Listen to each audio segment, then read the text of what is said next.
Well, thank you guys for joining me for Call of Cthulhu Nights. This is our 8th session of Paranormal Investigations. During our last session, we were basically following up on the aftermath of the Dead Man Stomp module. The group had successfully acquired the trumpet from Leroy Turner.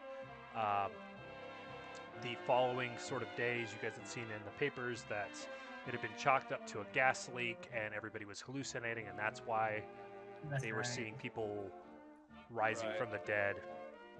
You guys had heard that Leroy had been taken to a sanatorium where he's constantly playing an invisible trumpet, kind of laughing as he's doing it. And you guys had also received a copy of the Paradise Orchestra's latest album, which included a solo from Leroy Turner, which was a little concerning because you're pretty sure that if that's played in the wrong spot, it may still have the same type of properties.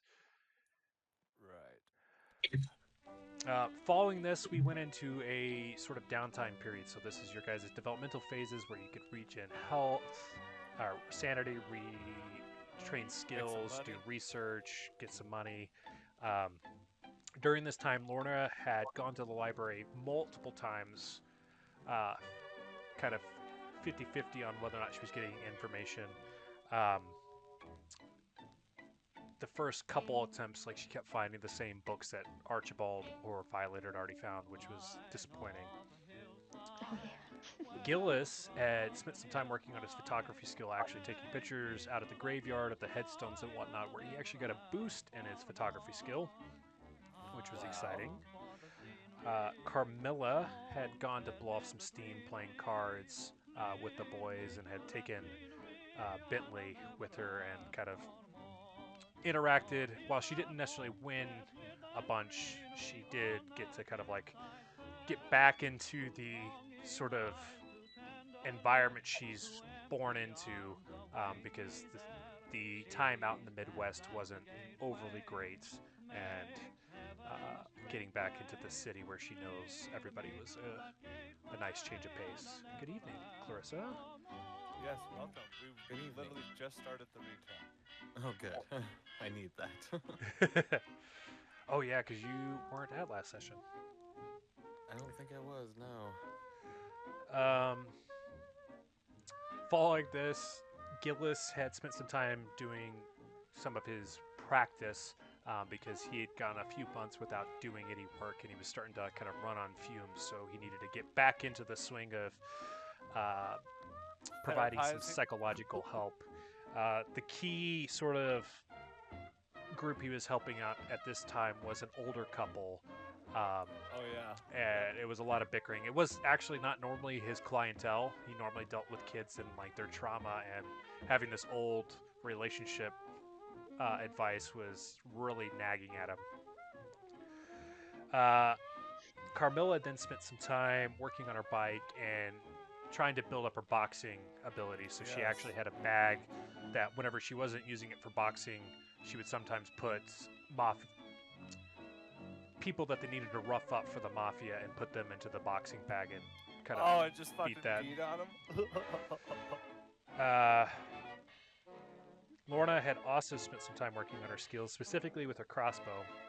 She was kind of starting to plateau a little bit, though, because she'd been trying to do all this on her own. And this was the same with Carmilla with her boxing, is they had been trying to be self-taught in those respective fields and had kind of hit the cap on how well they would be able to do without getting a trainer. Gillis. The what? What was Lorna going for?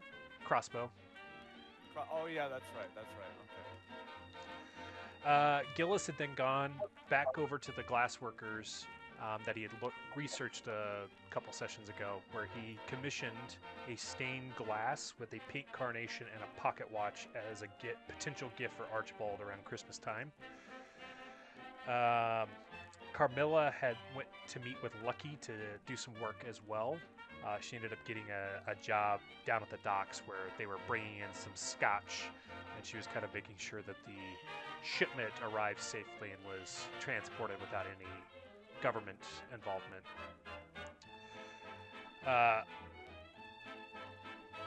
Lorna goes researching again. This time, a little bit better success, and manages to pick up the details on the Gold King Oh, of yeah. Sunday. Yes. And if you guys need to reference any of that, that is in the world information and NPCs. So all of the Jin that you guys have successfully found information in lives Oh, there. DM, you are a godsend. Mm-hmm. Gillis had then spent some time trying to get over his writer's block. Basically, the photography had kind of like helped give him some inspiration, so he was able to get another couple chapters done, which also gave him a little bit of boost in library use because he was doing some research to kind of like add some extra details into the book. Right about this time is when Carmilla bumps into Gillis out on the street right after she got a big old hot dog with all kinds of relish, where she like ended up spilling it all over his shirt. And they kind of had a little bit of a heart-to-heart on the steps, or more Gillis complaining about the old couple that he was seeing at his practice, and Carmilla accusing him of being a commie because he ate a plain hot dog instead of having all the works on it. Oh yeah, it was just plain, just hot dog and bun, baby. I called him a fucking Tommy. Gillis had then set some time aside with Carmilla to go over to the cafe and kind of really get to know Lorna, because up until this point, like, they'd gone and done stuff with Leroy Turner and everything, but as far as like knowing her as a person, that hadn't happened yet. So it was a little interesting because Lorna had made a comment about not bringing her crossbow into public if she knew she wasn't going to be using it, whereas Carmilla's like opening up her jacket, showing the shotgun and handgun that she's got on her at all times. And they kind of realized that Lorna's been doing this a lot longer than anybody else in the group, because she's actually has a spot at PICA, and her family has been doing this since they were in Italy and had come over to America. So they were like, oh, okay, so she got a little bit deeper understanding of what's going on than all of us really do. Which is exactly what we needed, dude. Seriously. They also learned that she was a Catholic, which, being a Catholic and Italian, came in handy later on in the session. Eventually, Gillis goes with Lorna to track down some more books at PICA specifically, so they take the drive from New York to Arkham. And they also hand off the trumpet of Leroy Turner, where Gillis kind of had an epiphany that, like, after talking with Reginald, that if they hadn't brung the trumpet here, people could have actually come after them, because Reginald made a comment about, like, it's well protected and there's markings and everything to prevent supernatural entities from being able to get in without taking down the whole building. And then he was like, oh, that would have been really bad. But they used this as a great opportunity to find some more books. Between the two of them, they were able to track down 3 additional books. So currently there is only 1 Jin that you have no information on. Wow. Oh, the progress is being made, everybody. One step at a time. One other detail with the trumpet is whenever it was shown to Reginald, he had called out the markings on it to be of the Mu language, which was the same language that was written on the sarcophagi, further implicating that this was tied to the Jin.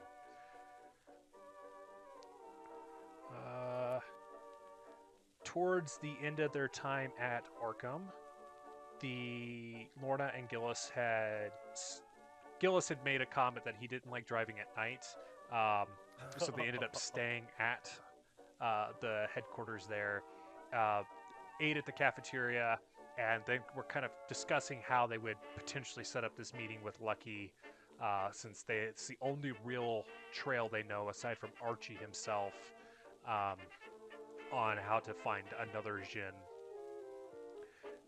They ultimately come to a conclusion that since Carmilla works for Lucky Luciano, they should probably go to her and set up this meeting. So Remember that? The following day, they make their way back into New York and go meet with Carmilla, where it gets dude, yeah. very confrontational, where Carmilla Yeah, basically dude. tells them that she'll kill them on sight if they make an ass of themselves in front of Lucky, and even pulling Dude, a gun I on believe her. Gillis. Yeah, dude, she pulled a gun on me.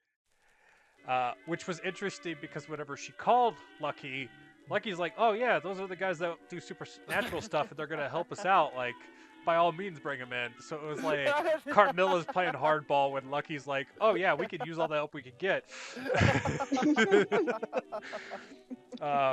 But she does set up the meeting with Lucky at his sort of headquarters in Queens, which was the Elk Lodge. Making their way over to the Elk Lodge, Lorna basically hits it off with Lucky almost immediately because he sees the cross she's wearing, Oh, and yeah. he's like, "Are you Catholic?" And he's like, "Oh, well, I'm Catholic too." And then, as they kind of discuss things, he finds out that she's Italian, and that really sets things off to a smooth sort of conversation. Like, you could visibly see Gillis feeling relaxed, knowing that Lorna has an in with this guy. Wow.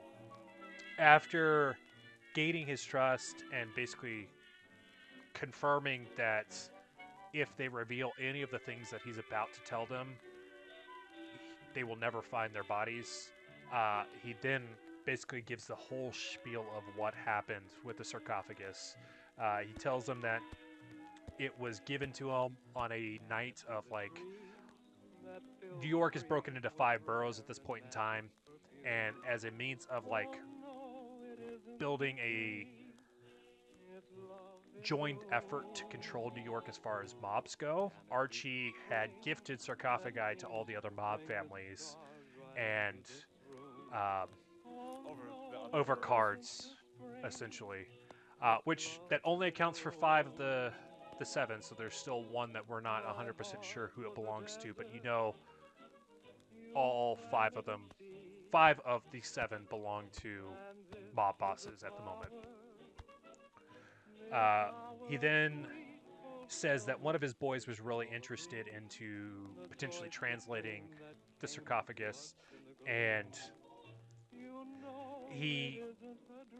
Lucky didn't think anything of it, thinking it was just a fake sort of artifact that was just meant as a black market sort of gift where they could sell it on the black market if they wanted. He let one of his boys go ahead and translate it, but they made the mistake of not setting up any safety precautions. The only thing they did was they went to a church, assuming that having it on hallowed ground would make it safe to potentially summon a demon. Upon summoning the creature, it was a white creature with golden eyes and horns, and it immediately slices open the individual that summoned it, as well as, by the time it was done at the church, it had killed 20 of Lucky Luciano's gang members. The ones that made it out, because of what they saw, ended up being driven insane, and one of the reasons why they were driven insane from it was after killing one of the members, the creature licked the blood off of its claws and then morphed into the very person he just killed. Oh, shapeshifter, dude! That's scary shit! Gillis, having the foresight of trying to piece things together, asked for when this happened, and based off of the timeline, this was right around the same time Leroy Turner was gifted the silver trumpet that he was playing, further convincing Gillis that the same djinn was the one that gave Leroy Turner the trumpet, because they knew for a fact it actually wasn't. I just blanked. What? You said what? Louis Armstrong? Yeah, Louis Armstrong. Despite their better judgment, Lorna and Gillis made the executive decision to head straight from their conversation with Lucky Luciano over to the church. which was like midday. It was like starting to sunset outside as they're heading in. It was this Gothic church that had been boarded up. They could see crows on the trees nearby. And as they walk in, they realize that like there's no police tape, so they assume that because of Lucky Luciano's influence that the police weren't really involved with anything with the church. It had just basically been boarded up and abandoned, and they had left it at that. Taking down some of the boards and opening up the door, they immediately retched because of how strong the smell was of blood and just, yeah. As they're making their way in, they could see blood splattered everywhere, and as Gillis got a better kind of like look at it, the blood still looked almost fresh despite it being a couple months since this went down, and he wasn't sure if this was because more blood had been spilled or if it was because they had boarded it up instead of cleaning and it had like preserved the sort of flesh blood everywhere. Unperturbed, they kept moving further in, and once they got up to like the choir section and like the altar of the church, the carpet was soaked with blood, and they had been told by Lucky Luciano that there was a trap door up there that went down, and using this knowledge, Gillis kind of looked to see where the blood had pooled and was like going towards the trap door where he found it. Immediately after finding said trap door, Gillis kind of turned to tell Lorna what he had found, and he saw 2 tribal cultists moving in on the investigators, which is where we'll be picking up. For the other folks, Carmilla and Archibald, you guys had like stayed back a little bit at Lucky's to grab your newest member, John, to come along with you, which is why you're arriving late. There is a link in the general chat to Roll20. If you guys would like to hop in there, I will get you guys assigned your characters, and then we'll kind of get into our combat. Okay. Hang on, it's verifying that I'm a human. Oh, nice. Ooh. Yeah, there's no rush. I'm gonna switch up music a little bit. And No, it's all a matter of time. I gotta get in there now. He's so wild. The sort of things to keep in mind as we get into Call of Cthulhu combat is it's a little bit more fluid in definition of what a combat round is. We don't roll for initiative. It's based solely off of your dex score.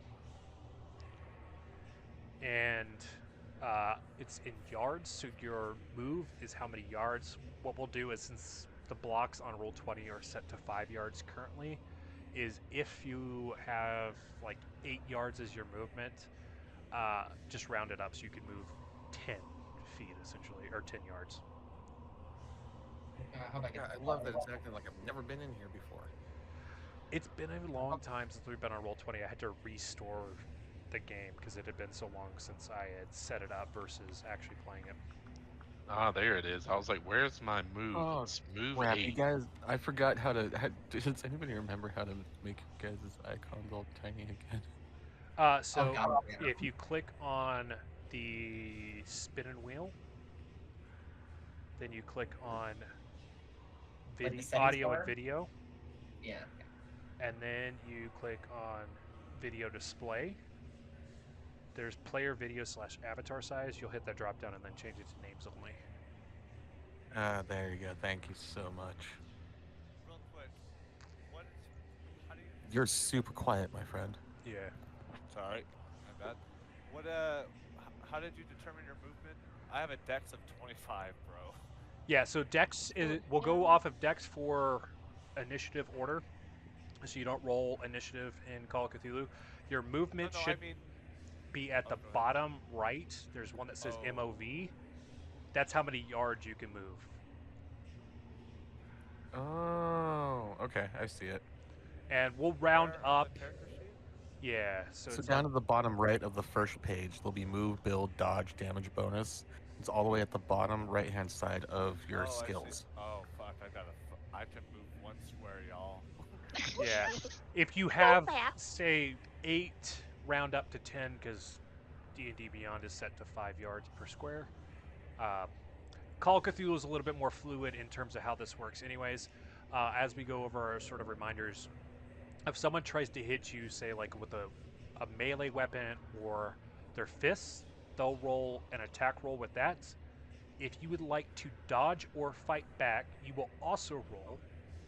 So if you dodge, you just get out of the way, take 0 damage. If you fight back, both of you will take 1 damage if you both succeed, or whoever has a higher success. And this goes off of tiers, so like, if you get a success and they get a hard success, they still hit. Right. I'm not gonna lie, DM. You're gonna have to hold our hands through this entire Oh yeah, thing. I'm sure. This Oh, no. is literally the first. I guess we did a Well, no, smidgen we've of done combat with we've done Leroy a little bit of Turner. combat. I think Claris just wants Donna to hold her hand. The whole time. Okay. With guns, if someone's shooting at you, your only option is to get the hell out of the way. Yeah, you can dodge. And it's die for cover technically, so you roll your dodge, and you basically are prone following said thing because you have to literally jump out of the way, sort of thing. That's the only way to avoid damage from gunshot. Or you can just assume they're going to miss and stand there and pray to God. Once Pray again, that you have plot armor. remember, you guys are regular humans, and a lot of the Yeah. guns will do 1d8 of damage, and some of you only have like 10 health. So that's like a major wound where you're bleeding out. Yeah, like, we don't want to fight. That's the whole idea. Yeah, so if you suffer a major wound and hit 0, you die. If you don't suffer a major wound and hit 0, you are knocked unconscious. Someone can perform a medicine check to stabilize, kind of like in D&D and whatnot, but... Okay, Oh, I gotcha. what are our dex scorers? 25. 25 for Gillis. 65. Oh, nice. John's got a 65. God, it's wild. Okay, hold on, wait. What am I rolling? What's your Dex dex score, they're... Call of Cthulhu just goes straight off dex as far as initiative order goes. Right, I remember that now. Hey, Evan, you should be named. Wait, Huh?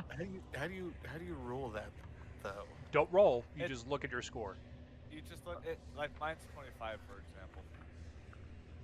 Am I looking at? First Your box. character, what's your dex say? So I'm looking at my what would be technically my regular save, right?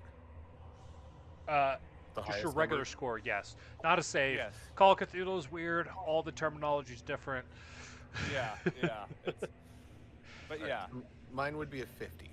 Okay. Oh, nice. So we will roll for yours, because there's a tie with that one. So just roll a dex roll, and then we'll compare. Me? Yes. What am I high? They got to fail, so if you get a success, you'll go first between these two. Oh, I gotta fail. Okay, how bad was your fail? They rolled an pretty bad. 84. I rolled a 76. Okay, so you'll go first. Okay, I have who a am I 40. missing? You said you had a what? 40? 40? Okay. Did you say Oh. horny?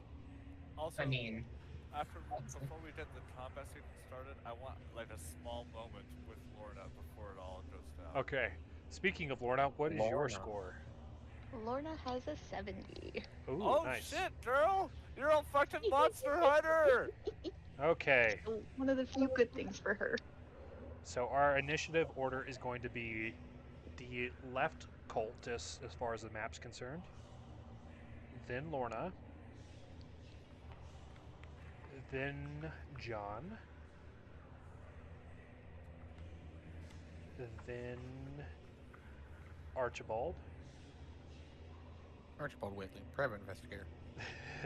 the other cultist, Carmilla, Badge. and then My badge. Gillis bringing up the rear. Yeah.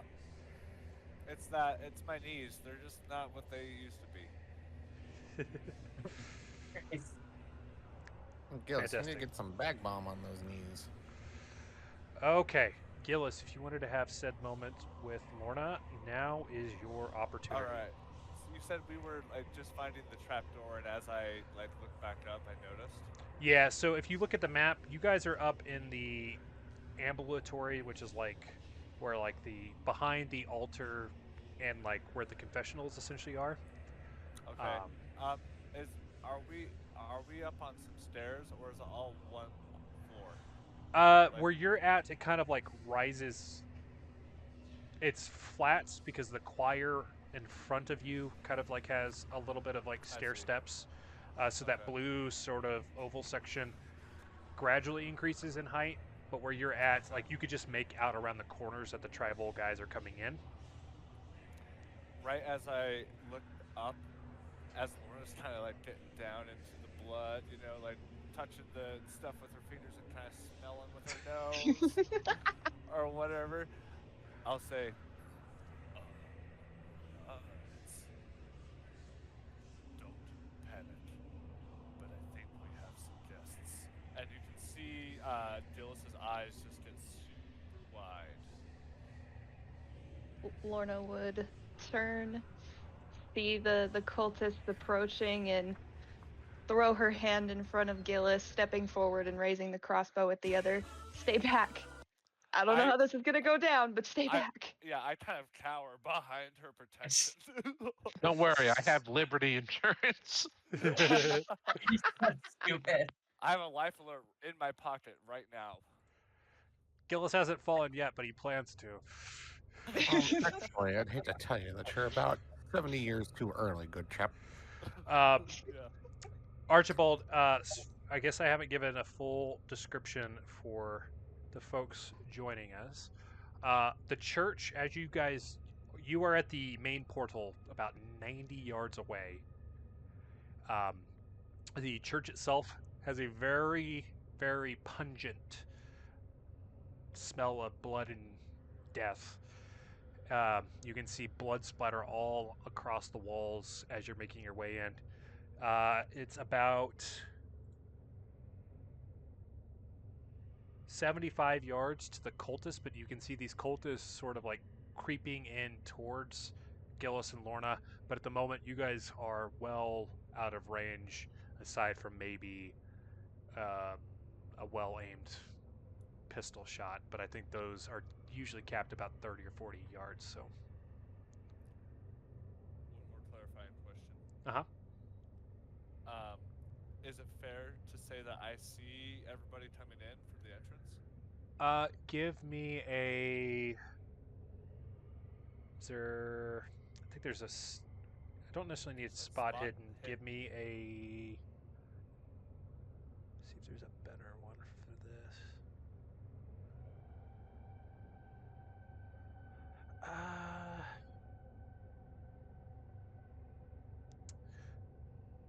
Yeah, spot hidden's probably the most fitting, unless you see another one that makes sense to you.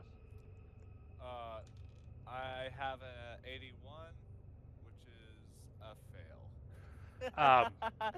It's one of those, you were kind of like kneeling down because you had just found where like the carpet pulled up for this trapdoor, and you like turned, saw them, and you're like looking up. So like between like where the choir risers, they're like super high, but like they're blocking vision a little bit, and then you like hyper fixate it on these tattooed tribal guys. Totally fine. All right. The one on the left is going to move a little bit closer. You guys are just slightly out of range for him. Can you give me a description of these guys again? Are they like legit, like in like tribal leathers and shit, or what?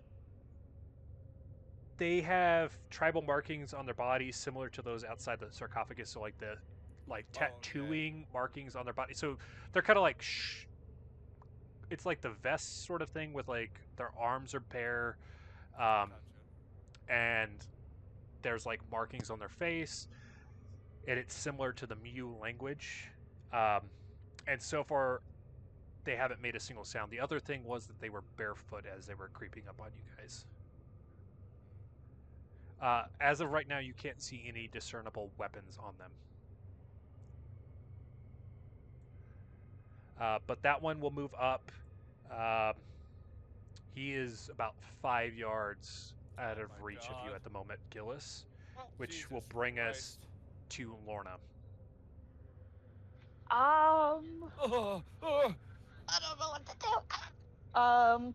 So I think since he is the closest, Lorna is gonna is he still like is there a too like if he's too close, do I get disadvantage with the crossbow? Is that a thing? No. I think your range increment is just. It should just be one value, isn't it? Yeah, it's just 50 yards. Wasn't sure if that was Yeah, if you don't that was get a punished ruse or for them not. being closer fair than question. the 50 yards. It's just that's in Call of Cthulhu. That is the max distance you can shoot. I see. I think if you go past that, it increases the difficulty threshold. Where at a minimum you have to hit a hard success in order to succeed, sort of thing. Okay. Beautiful face. Wonderful. In that case, she's gonna take a shot at the guy that's coming towards Gillis. Perfect. He is going to make. Oh, yeah. He's not really tracking you at the moment, so he is not going to contest. Oh Yeah, he's God, I looking think at I the frail failed old anyways. man. Oh, That's an sorry. 84.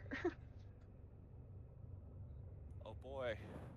Okay, you moving any, or are you holding your ground?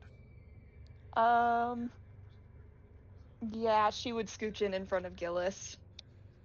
Okay. With how you guys are kind of laid out here, well, flavor-wise, you have now taken a position in front of Gillis, but I'm not going to have you guys move per se, because you're kind of Okay. already right side by side. So, unless you want to Sounds flip-flop who's on which side, but that I'm okay with how it is. yeah. Okay, cool. Me That too will then. bring us to our newest investigator, John. Oh my G. Ooh. Can we get a description?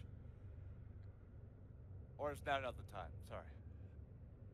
Sorry, are we talking about my character now? John Savage. Yeah, Dr. Savage. No way.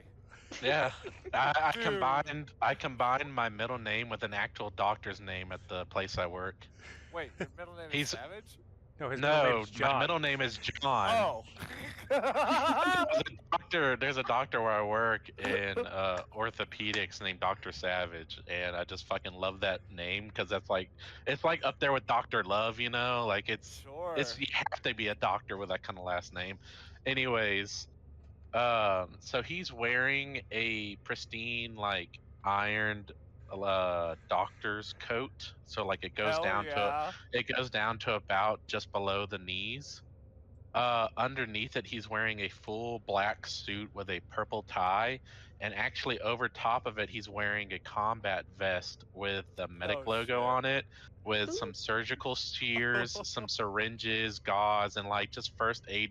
He has a large first aid pouch, like a fanny pack on the front of it, You're like with dressed another like medical a symbol. superhero. Yeah, I love it. and he thought he wasn't sure this is his first outing, so he wasn't sure what occult stuff he was gonna find. So he's wearing his old military helmet, which has some like ricochets off of it. And a military helmet. Yeah, so I mean, he wanted to make sure he was safe. So it's got the medic logo on the front, and there's like some scratches and like bullet dings on the sides of it. Sure. And on the front of his doctor coat, they're in the front pouch as he's coughing. There's some cigarettes, which he's currently smoking one. He's about in his mid 30s, so 35. He's definitely got like a George Clooney charisma about him, and for like facial features, he's not far off of a Clooney look. Okay. Dude, cool. He's got like a scruffy beard, not very long. I'd say maybe a 1/4 inch beard. Long. Huh? No, it's not very long. His beard. Okay. I was like, He's got like it's a very well trimmed, like proper, like wealthy looking beard. Yeah, like it's a well groomed. But he keeps it short. He's got a slash scar down his left eye, kind of like the classic look, and then a scar over the bottom of his right side of his bottom lip. Oh, dude. So you're a hunk. Yeah. He's like a hunk doctor, but he's seen some battle. What did you Clearly, as do? he's like a mix of doctor surgeon garbs and medical like combat medic. Wow. Everybody should be able to move their piece, so let me know if you have any issues.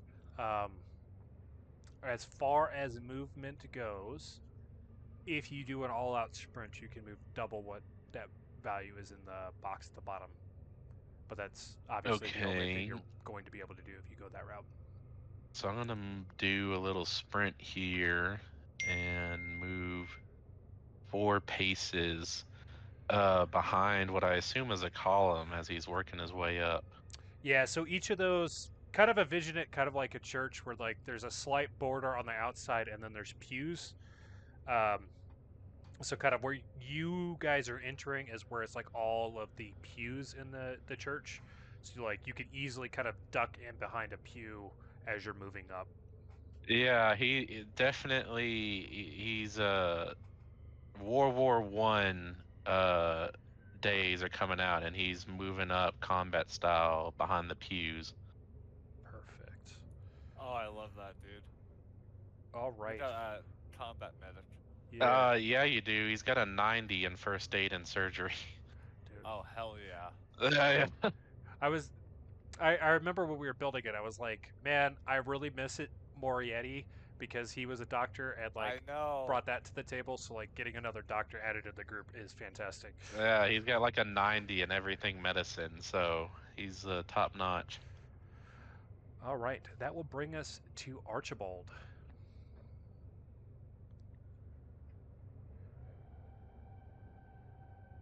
Okay.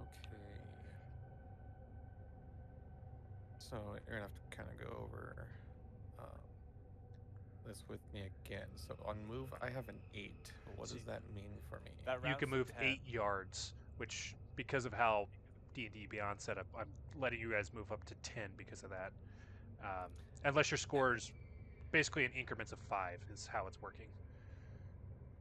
So, and the DM just got done saying that if you want to use your action to sprint, you can double that movement, so you can move 4 squares if you wanted. Okay, yeah, I think that's what we'll do with Archibald then. Archibald will sprint. Yeah, I'm I not need sure to how. roll it. Oh, sorry. Go ahead. I was just gonna ask if I need to roll anything for that, or if that's just No. a thing that I can do. That is a thing you can do unless there was some sort of obstacle. But at the moment, there's just these 2 cultists, so like there's nothing inherently dangerous about the church as far as you're aware. Okay, perfect. You said I could move up about 4 squares. Yeah, about 20 yards if you're sprinting.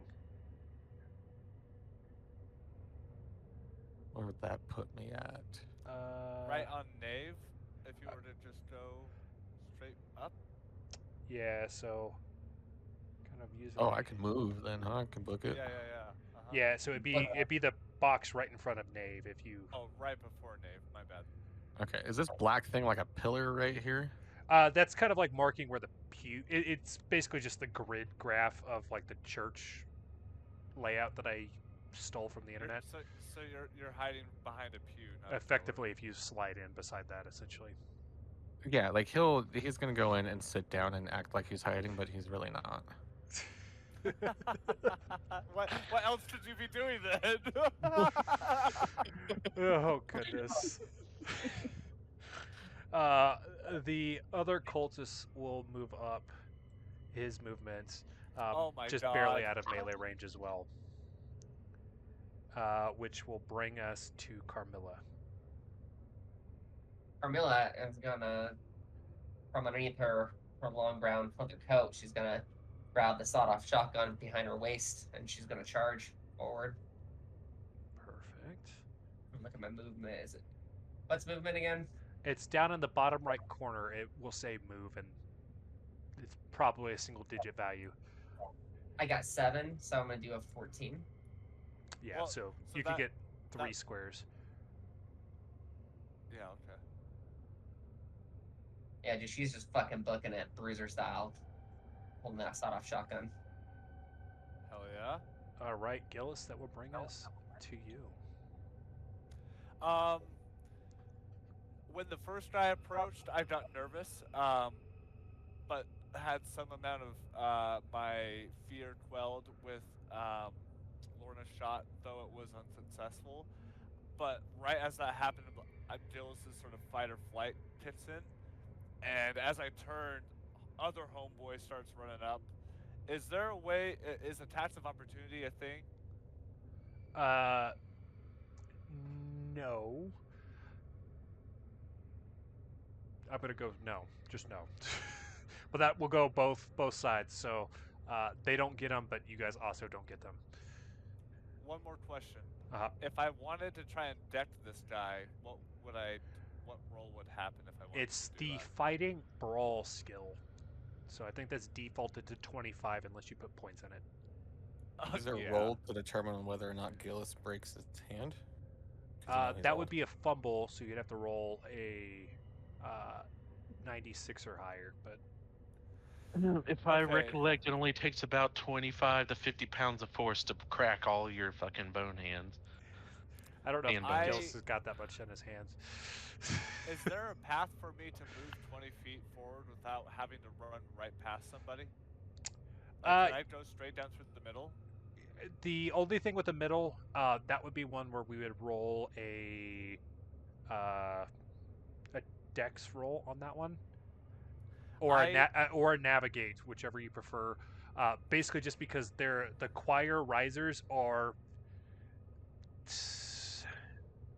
about 5 feet up, so like you could climb over those to kind of like go down the center, but you would have to kind of like be able to successfully pull off that maneuver to do it and get still 20 feet. Otherwise, you would lose some of that distance. I'll say this. My dex is not high, and although Gillis has been exposed to a lot of paranormal sort of instances, because of the surprise of these cultists and the total vibe that this church had to begin with, he's going to be making an irrational decision. So he's going to just try and jump over these little hurdles and use that as a way to get away as fast as possible. Okay. But I need to roll lower than a 25. Okay.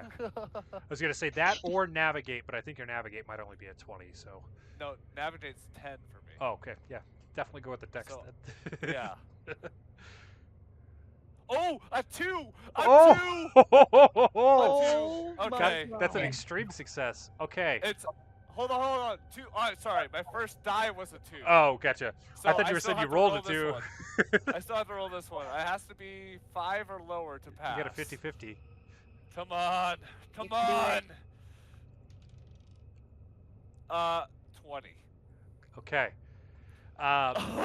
20, dude. Okay. Gillis is well informed with the fight or flight mechanic based off of his psychology background, and he goes full flight mechanic, and literally just kind of swan jumps Swan dive. over the 5-foot jump here, and then kind of like barrel rolls down the front, but manages as soon as you hit the bottom of the choir steps, you are flat on your feet, so you're gonna get a full 20 off of that. If you're taking the Perfect. dash, essentially. Yes, that was my goal. So I will move. Leaving poor Lorna all by her lonesome. It doesn't quite line up totally with the grid, but I'm going to assume Yeah, that's okay. Chivalry at its finest. I was gonna say I took a picture off the internet and overlaid it onto a grid and called it good. That's totally fine. As I finish my swan dive, I'm kind of and as I stand back up, my back just creaked a little bit, and so I have to kind of run with the limp. But before I take off, I say, "Lorna, we have to go. This is not the time." And I'll end my turn. All right. Having seen the first of its prey sort of run off, the Don't call me cultist here, prey. the cultist that was closing in on you, Gillis, is going to then back tread towards you. assume. Of course. Basically, they're making the assumption that the cultist that was closing in on Lorna has it in hand at the moment. You will notice see. as he turns and sees the rest of the investigators, his eyes widen a little bit. I'm going to say I still haven't noticed. Perfect. All right, Lorna, it is over to you. Okay, Wow. Lorna, save us all. Attempt to, at least. Seeing that this guy thinks he has escaped by running back for Gillis and looking at the one dude and still being very worried about the old man that just threw himself over the flyers. While we described it as graceful, it was exactly what you imagine old man jumping over something would look like. Yeah. Oh yeah. my goodness. I'm sure the graceful, like, he had his graceful moments in it, but No, dude, I think I just kind of threw myself over. You know what I mean? Anyway. she's gonna take aim at the guy that turned around, regardless. Okay. And try and put another bolt in him. Reload. Fire. That's a 2. Oh. Okay. It rolled off the die. Doesn't count. Heart success. No, it's a 62. It does nothing. 62. I thought you rolled 2 first. I did. Well, I have one that's designated as the ones, and that was the 2, Yeah, she's and got the one that's dice that designated actually- as the 10s. Gotcha. Mhm. Yeah, I'm using 2 different dice for that reason. You're like, I would rather just no. If I'm going to Switch? succeed off the first roll. Right. Speaking of rolls, I don't know if I mentioned it again since you've joined Evan. Feel free to use your own dice. That's part of my favorite part of Okay. Call of Cthulhu is rolling real The dice. D100. Yeah. Is that all we use? Is the D100? Honestly, it's 90% of the time. One. Yeah. Okay, well, If you land with weapons or your brawl skill, that's where you roll like a D4 or a D6 or whatever. There's some, but it's mostly D10s and D100s. okay, alrighty. Speaking of that, oh, Lorna, before we end off, are you moving at all, creating some space between you and the one that's closing in, or? Yeah, she will go chasing back after the other guy. She has 9 moves, so that's 2 squares. Mhm. Yes.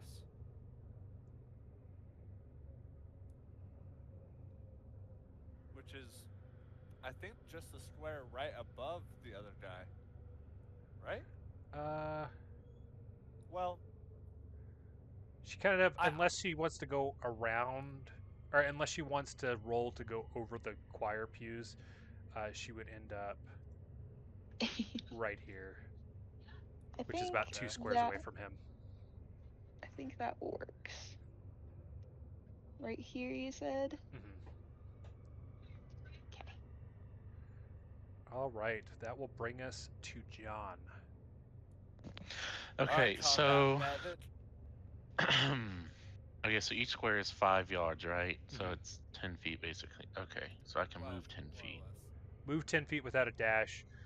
If you'd like the dash, you would have 20. Yeah, I don't really have a gun. I think the only thing I have is my fist and chloroform, maybe. But Chloroform is a great fucking word. yeah, I was thinking like the most he could do is either overdose somebody on like morphine or ketamine or some shit, or fucking put a chloroform rag over their face and just go to sleep, go to sleep, go to sleep, go to sleep, go to sleep. So yeah, I guess he'll just kind of continue to move up. So he'll just kind of make his way up here. I think he'll just double move it. Okay. Which I'm sure Gillis is happy about.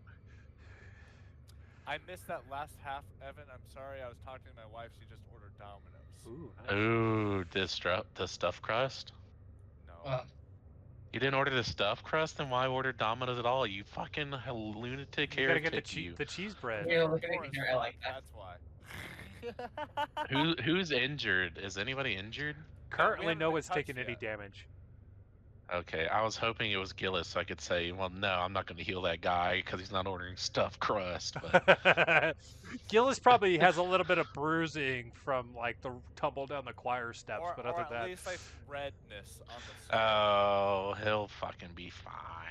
I was gonna say this is a mob boss doctor, so like, Yeah, bruising he doesn't give two fucks about. He's like, ah, take a salt tablet and walk it off, you pansy. Shit off you pants. You fucking commie. All right, All right, that's his turn then. okay, Archibald. God damn it. Good gravy. So am I aware that these things are attacking them? Give me a psychology roll. Oh, I know you're good at these, so. I am good at psychology. Where'd my dice go? Ooh, shit. Oh, that's a regular success with a 60. Ooh, nice. Nice. Yeah. Whether or not they're fully attacking, you're not 100% sure. But the fact that Gillis is running for his fucking life Oh, dude, yeah, gives you see me at fucking least- jump over the pews. at least an inclination that Gillis isn't a fan of them. But you also know that Gillis isn't really the bravest sort in general, so Yeah. So not really sure what's going. Like, Archibald's gonna move. you've also seen Lorna take 2 crossbow shots at one of them. Okay. So let's see. 1, 2. Archibald's gonna move up to like about here, but he's gonna be jumping over the pews in a mocking fashion, like Gillis is. Kind of like running through the tulips towards each other. Like the slow-mo thing. Haven't seen each other in ages. It's been like 8 hours, maybe 4. I guess it depends on how much you met with Archibald during the downtime, because Archibald wasn't here last session, so there was 2 months yeah. of time. No, never That mind. transpired. Yeah, I guess it has been a minute. Archie missed you. That will bring us to the other cultist. Let me do a roll. He's a fool if he chases after Lorna. Go after the pig stumbling across the pews. Oh no. It's gonna split the difference, so it passed its dex roll, and they're gonna move up into the choir. They're kind of like trying to split the difference between the two of you, Oh, okay. which will bring us to Carmilla. Kill, Carmilla's kill, kill. turn. Let's see here. I always love Gillis's fucking picture. He just looks like Yard him. is 3 feet, right? Yeah. So you're about Okay. you're effectively taking about what yours is what 6 or 5. Yeah. Yeah. So you're I- taking I can do about it's 15 fine. feet. I can do Per round. 14. Is that 3 or 4 blocks? 14 would be 3. Yeah, dude, she's just fucking running. She is just hauling ass right now. Like down the middle of the hallway. Toting her fucking see- sawed-off shotgun. Yeah, you see like Archibald and John kind of like maneuvering in a sort of like unseen sort of way, and they're just fucking charging down the line, dude. Did she see Gillis fucking running our direction? Oh yeah, like it's It's on if full you couldn't display. see him, you would have heard him as he tumbled down the choir steps, and then got up to start running again. So she just sees this and she's like, "Turn around, you commie faggot!" I like look up. Oh, oh! In this now hearing and seeing Carmilla charging down the thoroughfare, it's just gonna like invigorate me on my next turn. Speaking of your next turn, Gillis, what do you got for us? Okay, so I don't have any weapons. I am not fast and I'm not strong. Um, I could ask them about their childhood trauma. Um, but You're I so will. crazy with speech like that. Gillis, right as I get up though, I'll hear Carmel's voice, and I'll just literally, oh my god, I'm not necessarily an atheist, but I'm a little agnostic. But in that moment, do the cross sign on my chest because of Lorna's influence over the last couple of weeks, getting to know her, and I will just like continue to stumble forward, and I'll move 20 feet, but I'm like limping with one leg because I may have pulled a muscle in my back. It's too hard to tell at this point in time, and I'm just like literally like in my head, safety means getting behind Carmela, and I guess the Archibald and I don't know if I would notice John at this point, but behind them is safety. So I'm just booking it as far as my frail old body will get me. Perfect. As you're doing that, the cultist will continue kind of making their trek as well.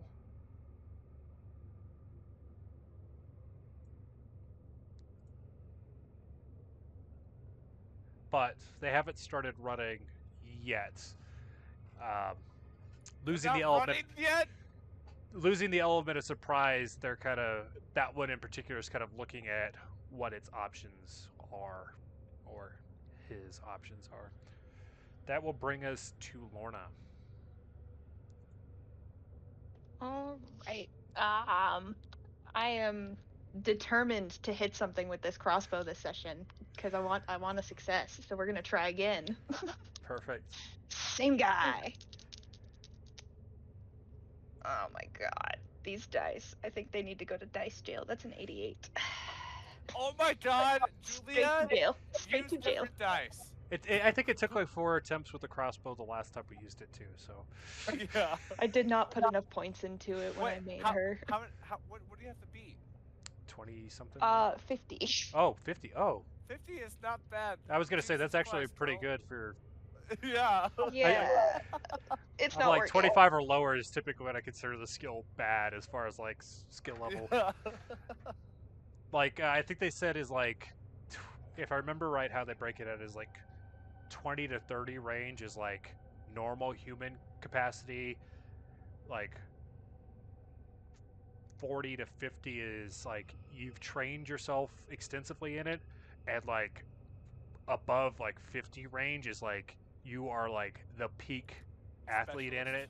So it's like if it was like in an athletic skill, it'd be like you're an Olympic athlete as far as like proficiency. Hence why I Oh. have 70 and 77 in cycle out. So you're telling me I'm a god tier medic? I got it. Yeah, well, and that's the thing, right? Is you pick what you specialize in. So Gillis has all of the psychology based stuff is super high. Same Higher with than Archibald. 70, yeah. Carmilla, I think, is dumped mostly into like fighting stuff. But yeah. Yeah, Sorry. I'm mainly 100, farm so and medicine. it's not overly kind. Didn't mean to derail us. Sorry. All right, are you moving any, Lorna? I think I will scoot to. Yeah, we'll scooch in a square to. That put me right up next to him, right? I think so. I gotta remember how Yeah, to right. do the little arrow thing. The ruler. The ruler? Yeah. So It's on the side second- panel, there's one that yeah. looks like a little ruler. Oh. But yeah, you'd be right next to Second him to if you can last. move 10 feet or yards. These are yards, by the way. I haven't updated it to be Yeah. feet. I need to move back a square because I've been assuming I can move 10 feet, but I can only move 5 feet. In fact, I think I should be right here, actually. Well, you so. dashed, didn't you? Yeah, but that means I should only move 10 feet. Or 10 yards. 10 yards. Yeah. Which, Okay. Anyways, I'm back here. Cool. But yeah, that's it for Lorna. All Kind of right. makes sense. 10 yards is 30 feet. Yeah. John, that'll bring us to you. Okay. John is going to move up. 5, 10, 15, You just see me 20. running for my life. So if we're going off feet, can we move 30 feet, or I didn't update this are to we say just saying yards. each square is the 5 yards? It's the 5 yards. I didn't Yeah. update Okay, the so that's map to say yards instead of feet. okay. Yeah, he'll move up about this far. This is his first time meeting Gillis, I believe, is the mustache man right there. Mhm. She told you he's a commie when she's Yeah, talking. Yeah, I yeah, mean, yeah. He knows a little bit about Gillis, mainly that he's a pussy. Especially like that he's running. At least that's Um, kind of the scoop that he got from Camilla. I mean, I would ask someone else for your opinion of Gillis, but yeah, Yeah, that. yeah. All he knows is that Camilla is the only person he's talked to of this group, and she said you're like a commie wuss. Oh Now my he doesn't God. he doesn't fully believe that because he knows Camilla, like, people can dramatize shit. But seeing you run away from combat, he kind of is more leaning towards you're at least like a puss. So he's like, "Are you injured? You don't look injured. Where are you going?"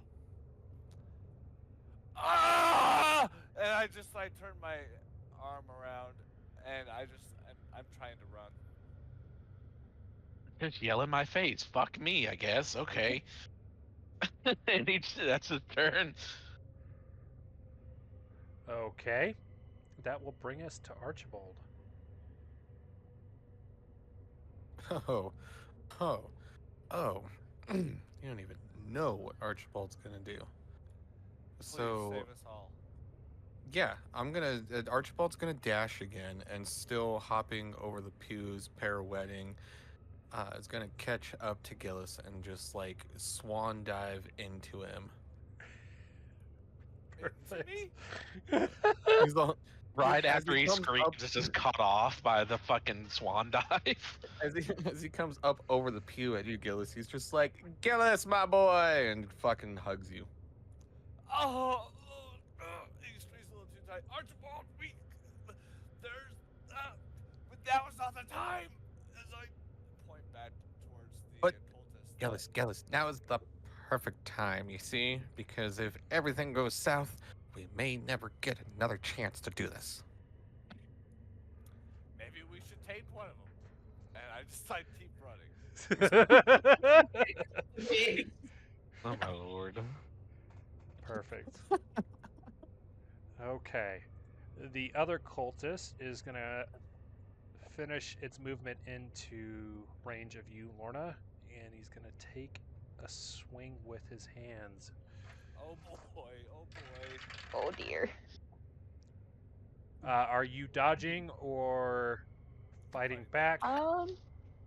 I looking at my sheet realize I don't have any calculations in either of those, but I would like to attempt to. Okay, so if you don't have a calculation already, look at the parentheses. That is the base score in fighting.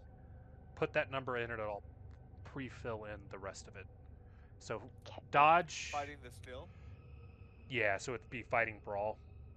Oh, brawl, okay. So it's a base 25, and then dodge, I think, is a base of half your dex. So depending on how good your dex is. Yeah. Okay, so 35 then. Okay. That's not bad, but that's still tough. They rolled an 11, which is an extreme success. Ouch. Yikes. Yikes. Which you'll take.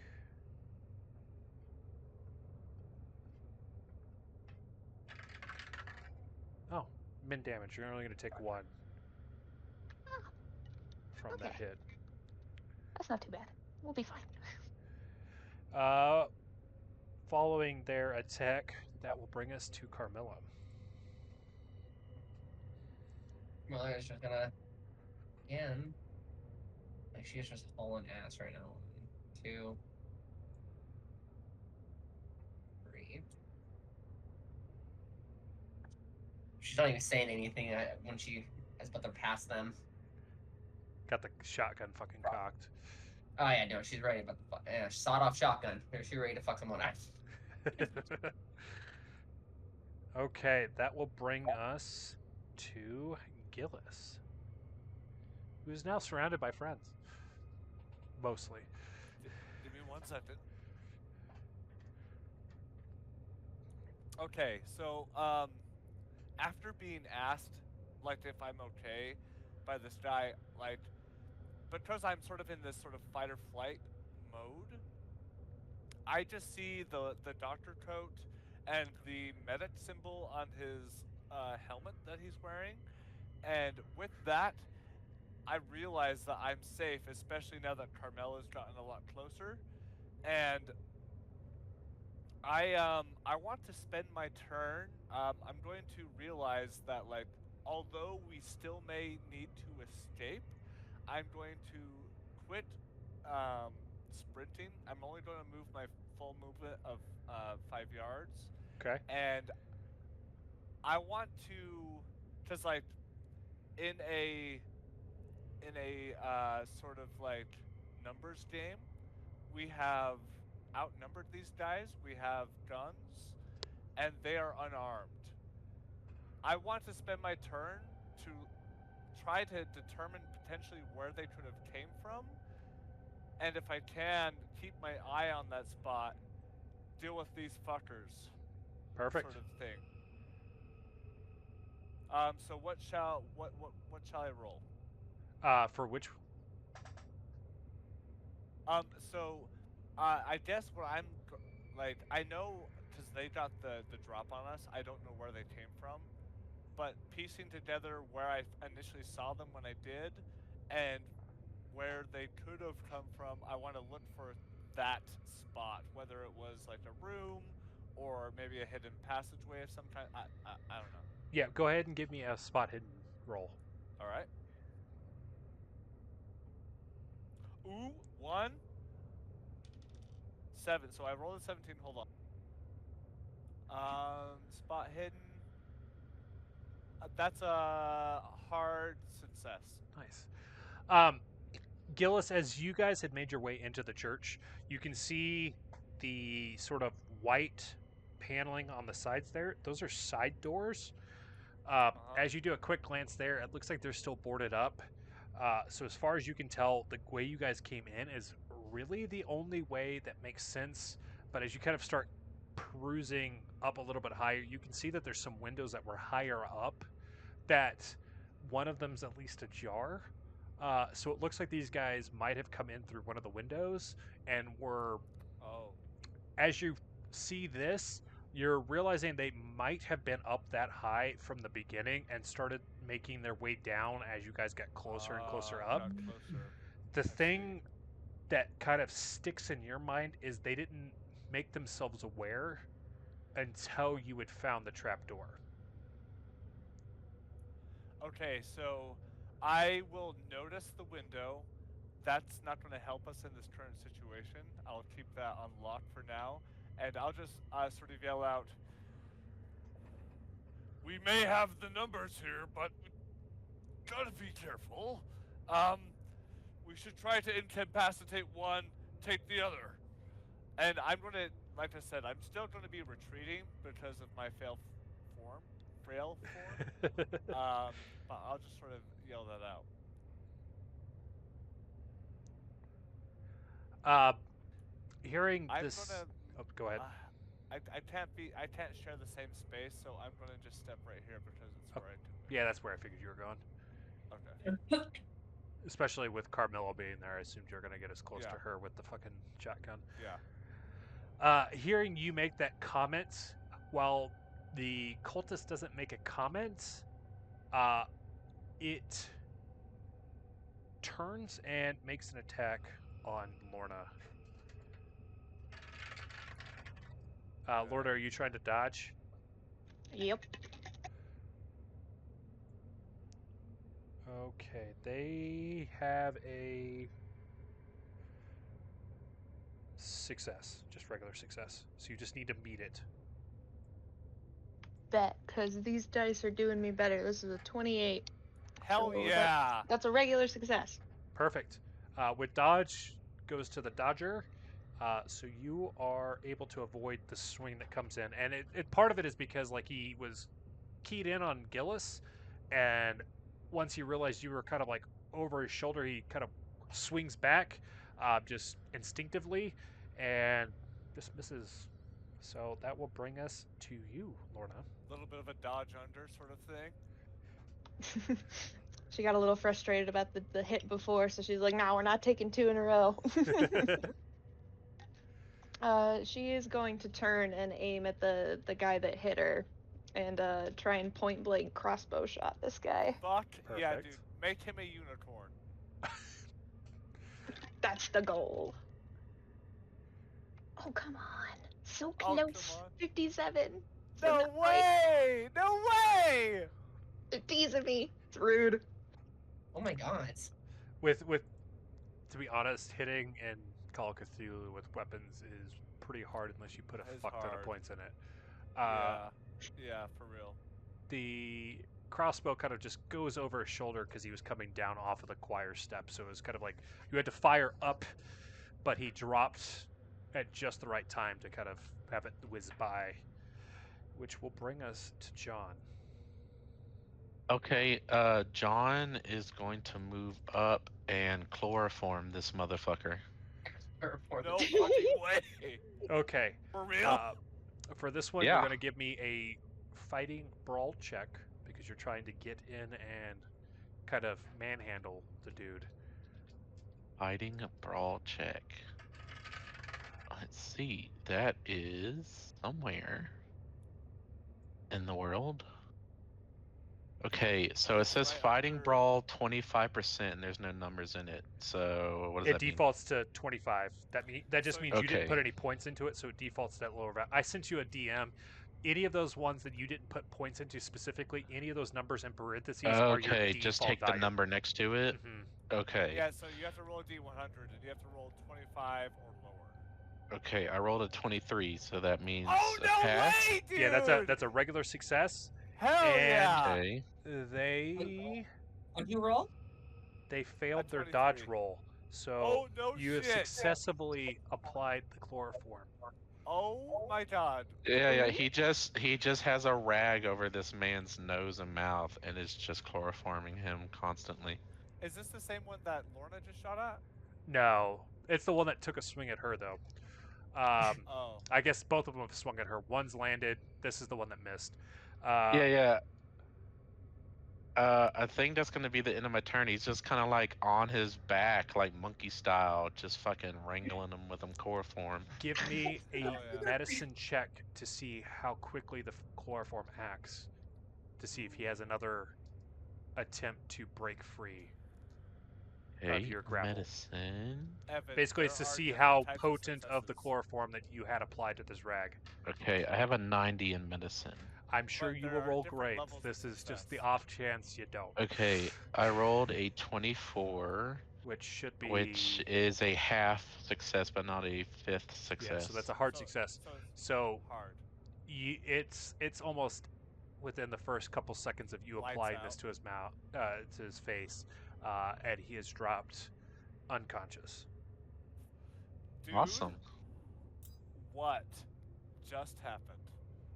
Yeah, He your just doctor fucking fucking roofied a sprinted guy. 90 fucking yards in 5 seconds to get up here and chloroform this fucking dude. Yeah, and he's moving on. He's gonna move on to the next one when he can. Okay, that will bring us to Archibald. I really need to be careful with my Google searches because my first search was when was chloroform discovered, and now my next search was how long does it take for chloroform to kick in? Oh, trust me, I have a list of. I've pulled up. I went to my medical records and I've pulled up like all the medications that were invented from like the first century to 1930s, and what they do, and I'm 1920. ready. Oh, I think Oh, Clarissa's meeting, like, that looks sketchy as hell if someone's looking at her internet history of Yeah. like Now she knows how to use Oh. chloroform. My Yeah. FBI agent waking up going, Oh "What yeah, the fuck?" my search history is just filled with all kinds of medical shit. So people are like, "What the fuck?" Okay, So is Archibald. this the 1920s or the 1930s? 1920s. 1920s. Oh, it's the Uh, Roaring 20s. Yes. Yeah, of I think course. we're. That's why alcohol is like prohibited. It's prohibition still. I want to say. Yeah. Do we say it's Sure it is.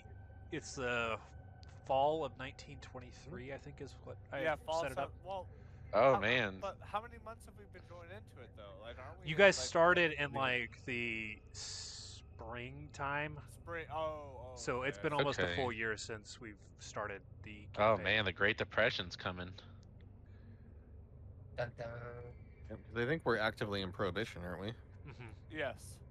Yeah. Camilla. That's fine. John doesn't like alcohol. Okay, so we have successfully incapacitated one of them, right? Yes, Yep. Unconscious Tim. you were almost close enough to use your handgun, if I'm not mistaken.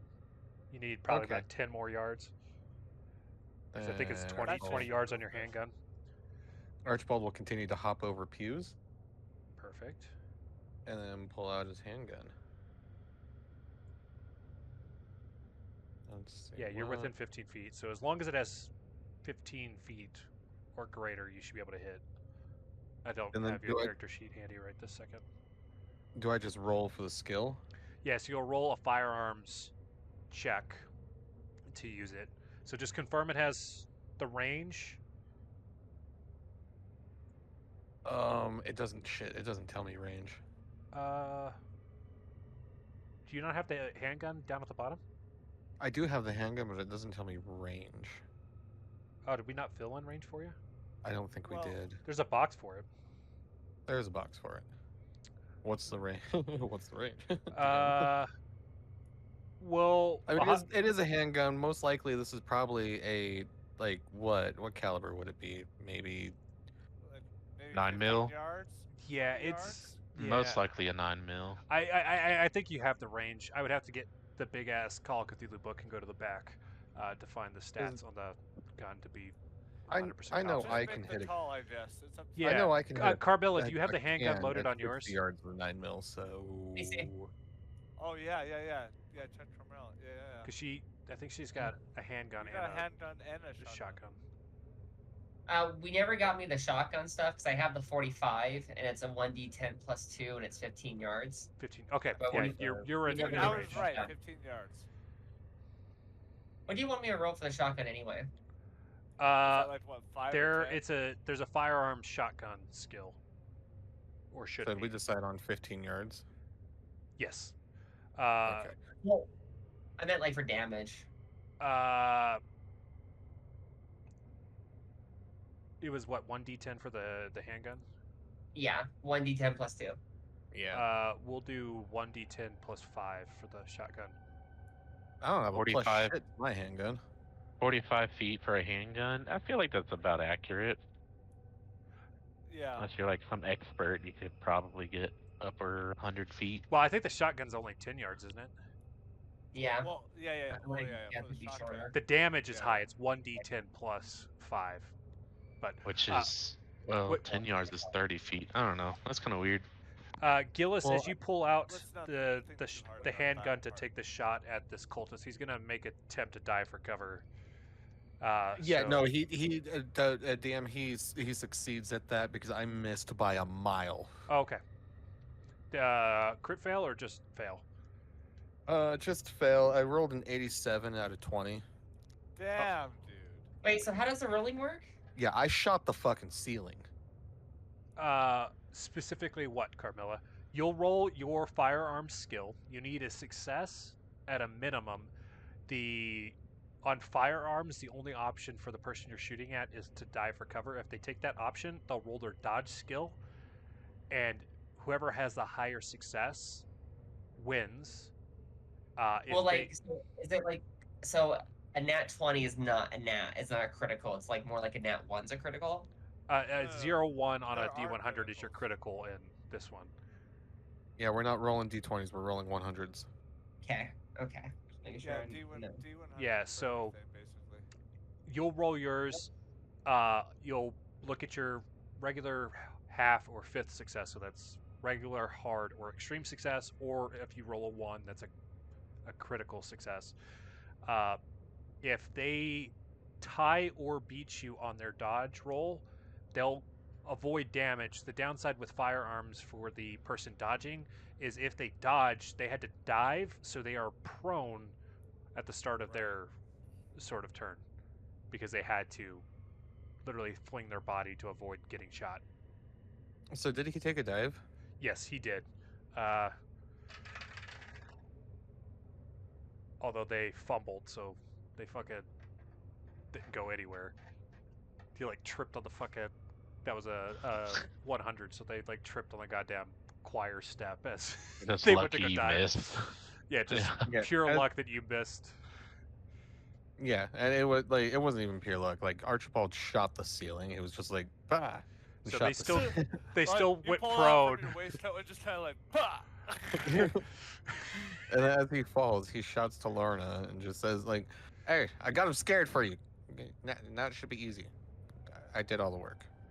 Uh, Oh my god. having fumbled on the previous round, they spend this round getting back up. So that will bring us to Carmilla. Here.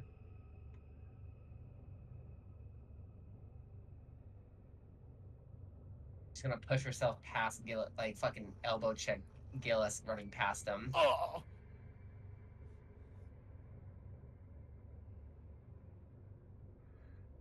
And she'll end her turn there. Gotcha. That will bring us to you, Gillis. Okay.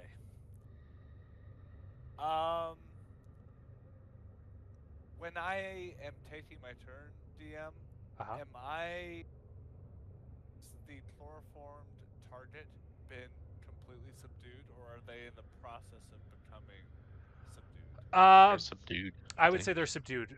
We, based off of the hard success medicine check for John, it was a very quick acting chloroform, so it was only like 2 seconds to knock this guy unconscious. So whether or not he's been tied up or anything like that, that hasn't happened, but he's currently unconscious on the ground. Okay, so they don't have enough movement. I mean, if I'm square adjacent, would you allow me to interact with Mhm. the? Yeah, treat Okay. it like D&D, where like if Okay. it's the adjacent If square, it's you're within reach. Okay. brawl. Alright, so I'll use my movement, and as I sort of like maneuver around one of the pews, I will take off my jacket because, like, unfortunately, like I don't have it. I don't think we have it. We don't have any cuffs, right? Or do we? Have Unless cuffs? someone said they brought them. I'm not tracking anybody with cuffs. Yeah, that's what I thought. That's what I thought. So what? So I'm you're gonna gonna take do off is your like fancy suit jacket because that's what you yeah, took the dude, Luckies. Oh, fuck! I know, dude. I know. But like, he takes off his jacket because this is like the only way, and I'm like going to try to like basically use my jacket as a way to sort of tie Time the up. arms behind the back. Okay, give me a. Apparently, chloroform smells pleasant and sweet. That's Sounds fucked accurate. So at least it's scary, but it smells nice. Yeah, and you can adjust the mixture in either direction depending on how long or short you want your victim subdued. Yeah, I'm gonna be This on an actually does FBI sound- list after all this Dude, research, the but F- there was no measuring of chloroform on that rag. It was soaked. He fucking full blasted that man's ass with chloroform. Clarissa She's like in her furry cornet shit. Dredge, with the dredge. FBI at her door. Seriously. I know. I'm waiting for it now. I literally, my search history is: when was chloroform invented? How long does chloroform last? What does chloroform taste like? FBI just watching his Google search. Huh. I'm gonna go incognito mode. Doesn't matter. It John? doesn't matter. Give me either a strength or another skill you can argue on how well you get this guy tied up with your jacket. The only other one that kind of made sense to me was natural world, but that's felt like a Actually, stretch. I will take strength because although I'm not dexterous, I do have a little bit of the Oh, you got some old man bicep strength? stuff going on. Yeah, that old man strength. So I'll go for that. Ooh. Okay, so I rolled a 4. I have a 45, so 50-50. 45! Dude, Riley, checked it out just to make sure I'm not lying, but yeah, 45, exactly. I pass. Perfect. I pass on a technicality. That's the best kind of. Is it like closest The to the best number? kind of. Yeah, look at this. Uh, 45, right? Yeah? So, Gillis, despite this being like your nicest yellow suit, This is literally my newest jacket, literally. I just Really? bought this. you sacrifice the jacket and you get a nice knot on it and position it just Okay. right so that like it's not like the best like restraint, Sure, it's a fucking jacket. but you've got it in such a way that the likelihood of him being able to break out of it quickly is very, very low. And then Perfect. you're fairly confident with how much chloroform he got hit with. He's gonna be out for a while, anyways. Yeah, at least 2 hours. I'll end my turn there then. Perfect. That will bring us to Lorna. I literally just bought that fucking suit, dude. Well, I mean, I God guess it's damn about it. 3 to 4 months now. Well, sure, But it's still, was it's my your newest suit. Yeah. And I've worn it like 2 times in the 3 months I've owned it. It has gotten So, fucked like- up both times. Yeah. Because you had seriously. brain matter sprayed Yeah. across it the first you don't time. need to remind me. You don't need to. Okay, Lorna. The suit's gotten a lot of love. We're gonna keep going. I'm determined to get this success, people. It's gonna happen. It's gonna happen. Taking another shot. I also forgot, is this a reload mechanic? I have memory of that. I wasn't sure if I was just forgetting it. The reload is Starfinder. There is a jamming mechanic in Call of Cthulhu. So on the weapon box down at the bottom, there's one that says malfunction or MALF. If you roll that score or higher, the weapon malfunctions and you have to clear it essentially. Ah, I see. Okay. So it's basically a repercussion of rolling a critical fail on the D100. Right. So you'd have to spend a round clearing the weapon out before you could fire again. Ah. Appreciate the clarification. All right, here we go. Kill.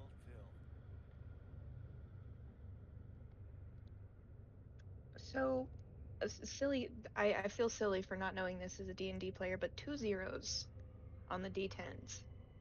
It's Is a that 0. That's just It a dep- 0? Hold on. It depends. It depends on what you digit. rolled next. Yeah. So if you roll a 0 on the next one, you rolled a critical fail because it's a 100. If you roll anything else, it's a fantastic roll because that means you rolled single digits. So I rolled a 9. So you rolled a 9 total. Is that a critical? I mean, it's That should be a extreme success, if I'm not mistaken. yes, it is. It is Oh extreme my success. god, dude! Oh my god! Roll was me all for some this. damage. Ooh, where's my D8? I didn't think I'd get to use it. And I think we rolled it. If you roll higher than the regular success, or you beat the person you were combating by 1 or more, you get to add that as your damage bonus. So you'll get a +2. Oh shit, so dude! that's a 5 plus 2 plus an additional 2 for 9. Oh my god! So go ahead and describe this, Oh! because you killed him on sight. Oh my god. Holy shit! It was all for this. I think Lorna is gonna turn, raise the crossbow, aiming. Her gaze is narrowed in because she's pissed that she's missed every single shot up until this point. And as she locks in, as the arrow will fly and straight through his left eye, clean through, coming out the back. Oh! Thank you for describing that in graphic detail. Please give me a sanity roll.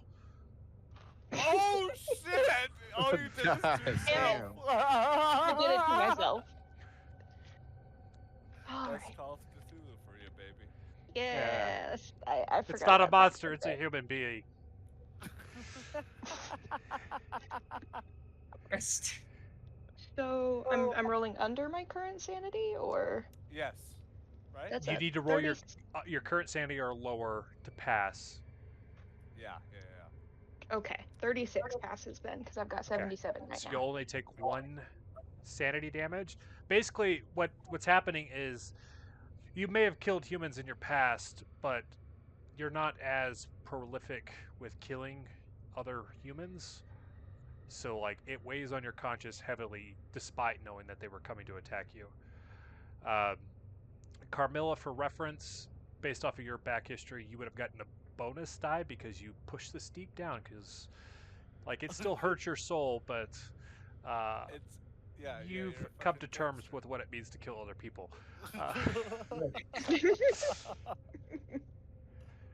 Wait, so real quick, if the one just lowers your total score by Your that current amount? score, her current sanity is lowered by 1. I see. That's right. Yeah. That's why, Archibald is our little firecracker of the group. That will conclude combat for us for tonight. Oh my god. Before we get into the details of what we're going to do with the church having finished this up, we'll take a quick break. I need to refill a drink and use the bathroom real quick, but we'll get I also into have to use the the bathroom. aftermath. Alrighty. So, Lorna has graphically murdered one of the cultists. There's literally a crossbow bolts through his eye. The other one is passed out after being subdued with chloroform by your new investigator partner. You guys are in this eerily foul-smelling church, and Gillis has just found the trapdoor to the hideout that Lucky told Lorna and him about. The floor is yours. Oh, sorry. Carmilla's gonna.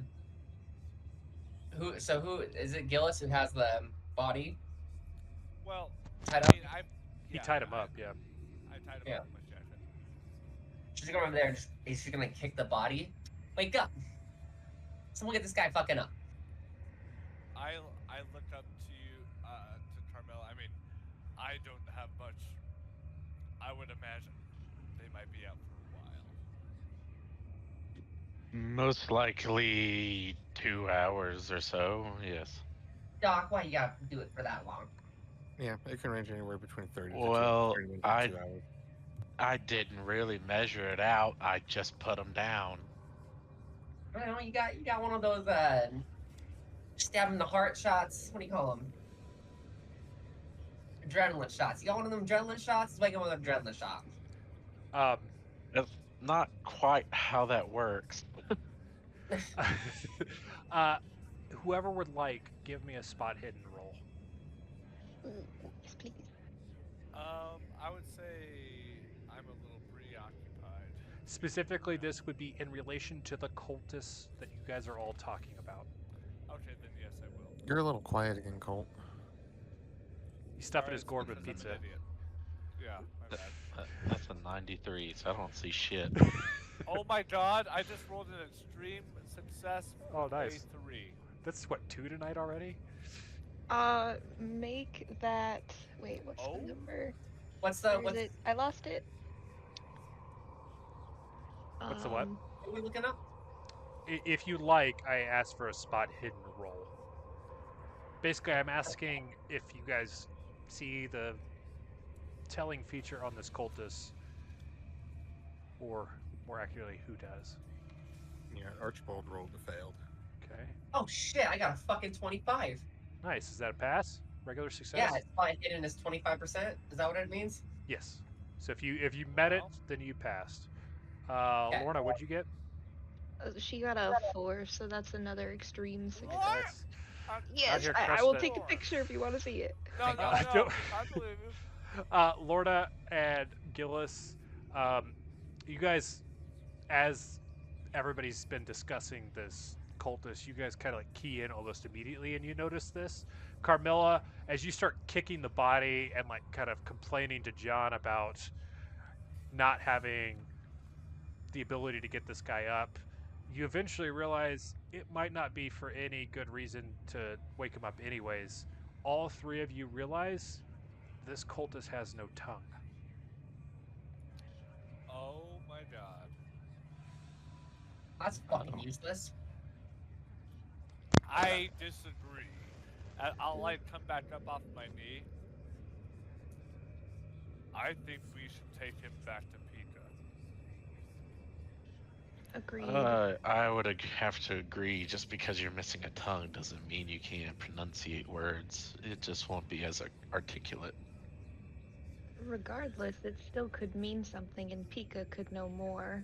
I'm gonna go check the other body and see if he's the same.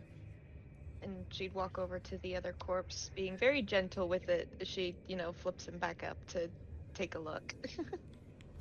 Archibald is writing in his notebook that he pulls out of his jacket, and as he writes, he's kind of talking to himself, and he goes, "Weird cult dislikes tongue." Dislikes tongue. Lorna, as you get over to the other body, no roll required, but you notice that this one also has no tongue. Probably why you guys didn't hear anything during combat or as they were sneaking up on you. Yep, this one's the same. And she'll gently kind of lay him out and fold his arms over his chest and start to say a prayer over his body. You know, that was quite a good shot. I think you went through the temporal lobe. Took him out instantly. Must have been a quick death. Less painless if you went through the frontal lobe. I'll take a quick death. Oh, At sorry. which point, I'll extend an arm out. Hello. It seems that you are now part of the group. I'm sure you come from PICA. It's great to have another man of medicine in the group. My name is Gilus Hornbyll, and I'll give you a nice, very professional shake, although my clothes are slightly disheveled. Not necessarily shirt tucked in properly because of my scrambling around.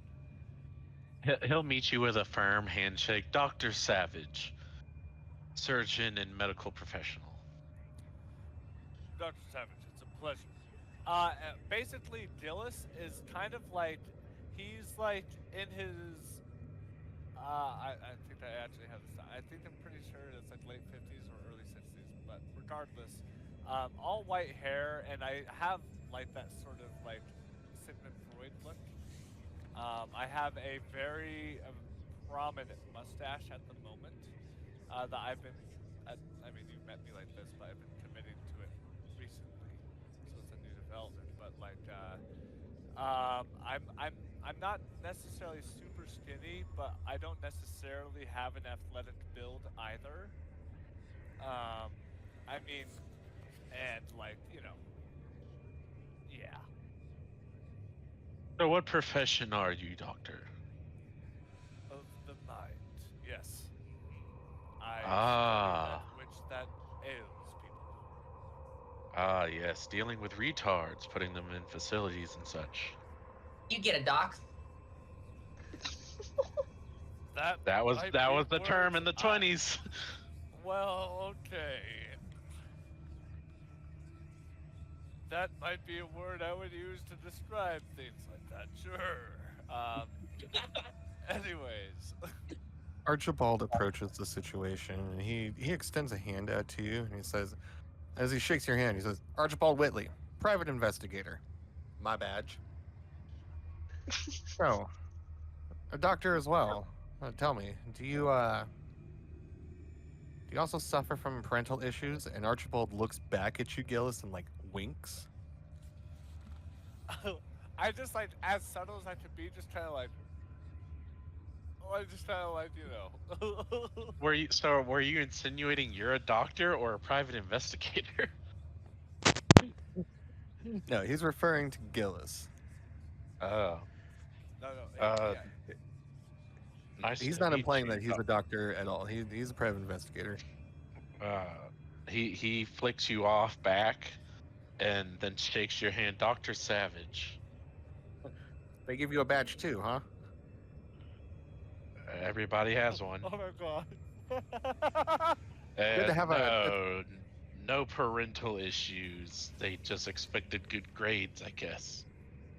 Well, it's good to have a doctor that can actually, heal us.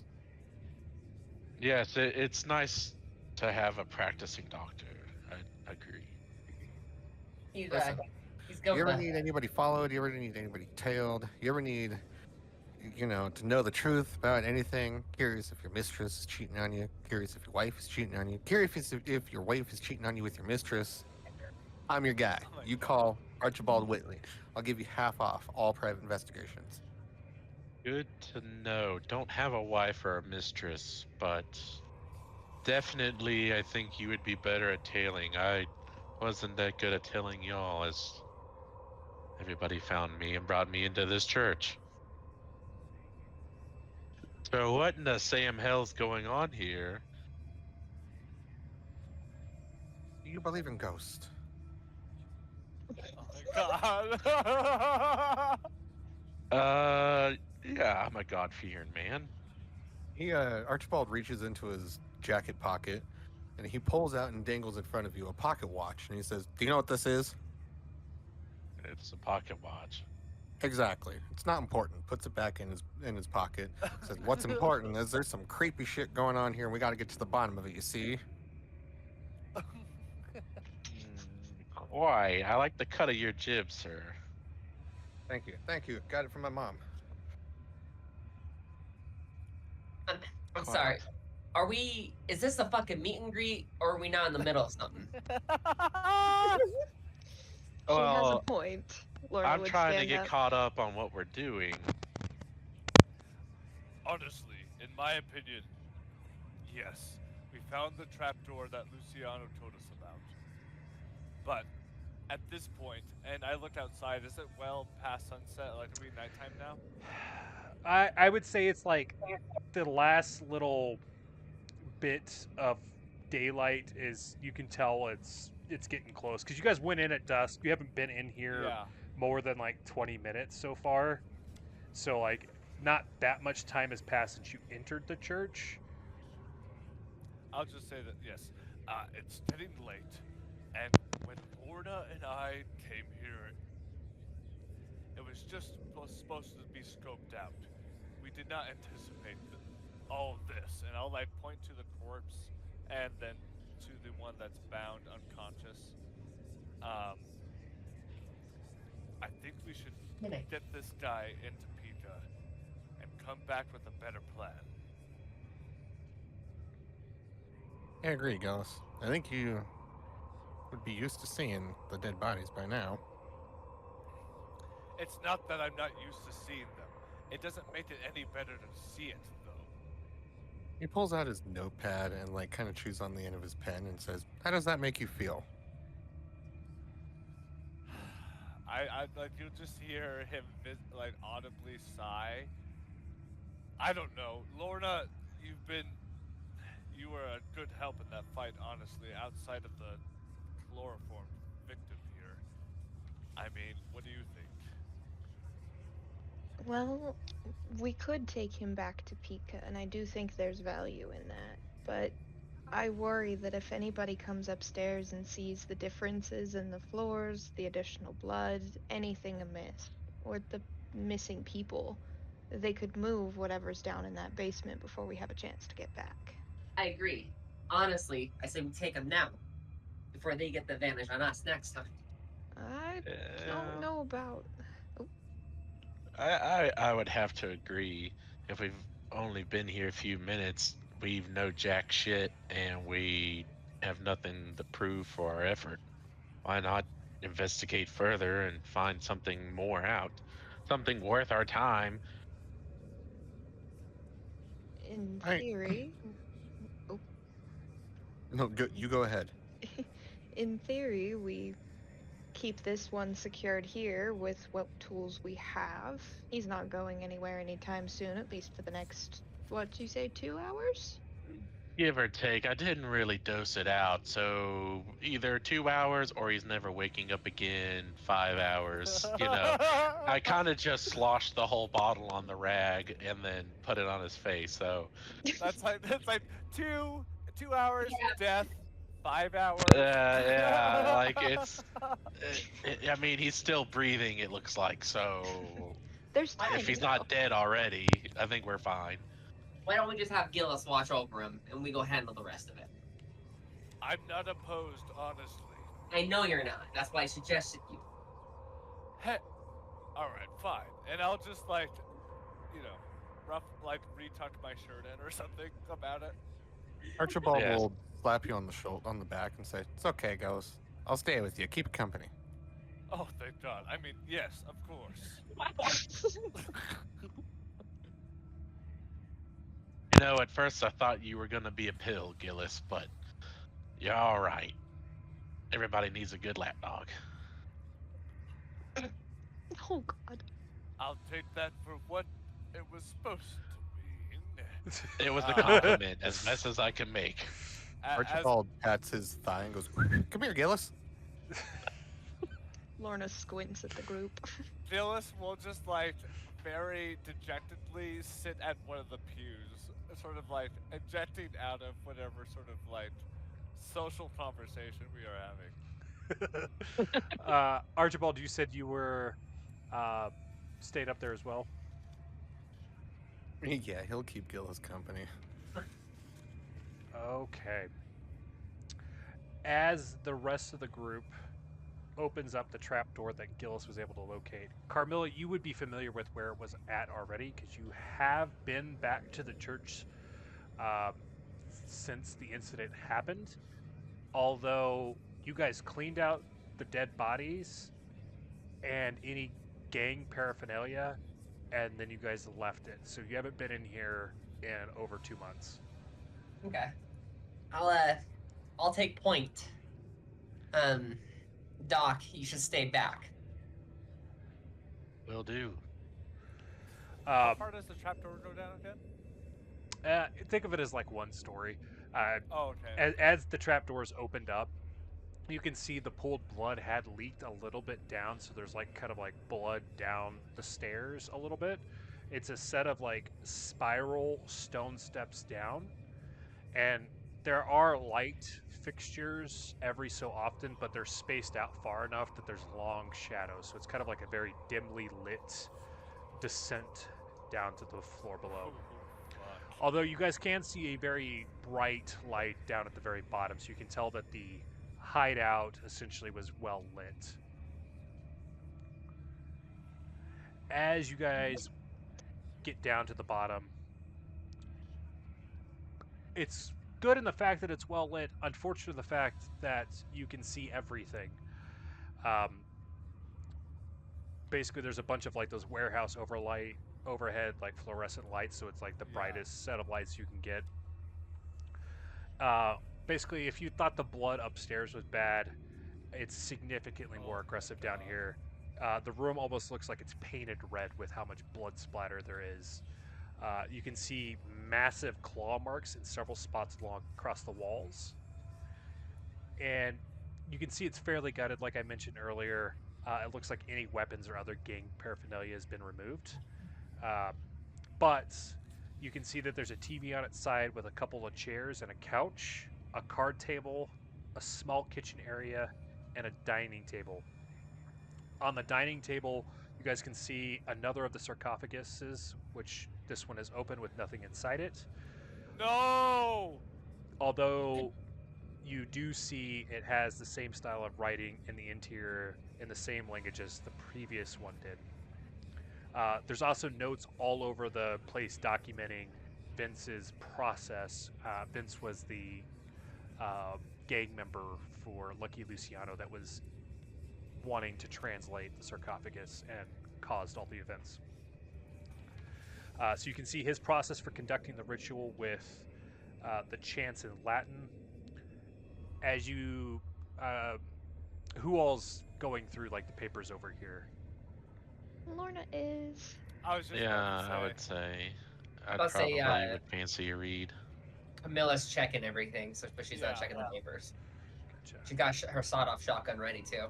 Yeah, Carmilla, at the moment, everything seems to be pretty much exactly how you left it. Like you haven't noticed anything that's different, aside from all the dead gang members no longer being in here. Yeah. As you're looking over the paper, Lorna, since you've been with the group, you've kind of been brought up to speed on the previous encounter at Ross's Corners.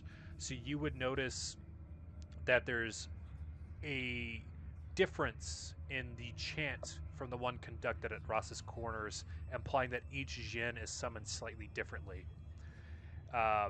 You can also see some attempts, both of you can see some attempts to translate the writing both on the inside and outside.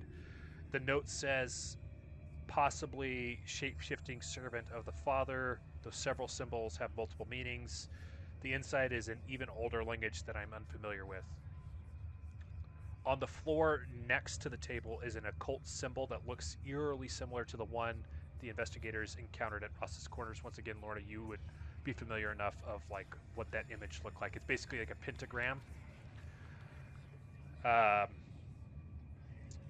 But whoever's looking at the papers, give me a spot hidden roll. Okay. Come on. That's I think a regular. Yeah, regular success for Lorna with a 14. Okay. That's Nice. 16, so hard success. Nice. As Lorna has been sharing information with you, John, you both quickly surmise that the symbol and the writing on the outside of the sarcophagus is slightly different than the previous Shin's markings, but the inside is an exact match for the previous sarcophagus. Specifically, Lorna and John, now that you've been brought up to speed, or as much up to speed as would happen during this time period, the outside is written in Egyptian, which is different than the previous sarcophagus. Yeah. The inside is written in Mu, which is exactly the same. So that inside writing is, after being translated, within lies one of the 7 heralds of Al Amar. With the release of the 7, Al Amar shall enter into our world. May his infernal light guide us. Oh, All hold on. I'm gonna drop it into all the. of what's it? So in your world information, I thought it was gonna be the name Cthulhu dropping. oh no, this is the 7 heralds, so 7 jinn of Al Amar. It's in Arabic. Oh, so we're not Yeah, doing I- Cthulhu. Okay. Well, I mean, it's yeah. As far as the outside, unless you know Egyptian, you're gonna need someone else's help with translating it. Al Hamar. Is that the Red King? No, I don't think. Or was No, oh yeah. Red King of Tuesday, Al Malik Al Harmar. Yeah, it's the same name. Oh, the second half is the same. The first half is not. This is just Al Amar. Oh, I see. A little different. Same, but different. It's like, oh fuck, did I already need a retcon shit? My bad. No, you're good. From what you remember with the conversation with Edwin, Al Amar is basically the equivalent of Satan. It's just the Arabic term. Okay. So, Satan? 2 of the 7 have been released, correct? Are we following the same? So at the moment, oh, sorry.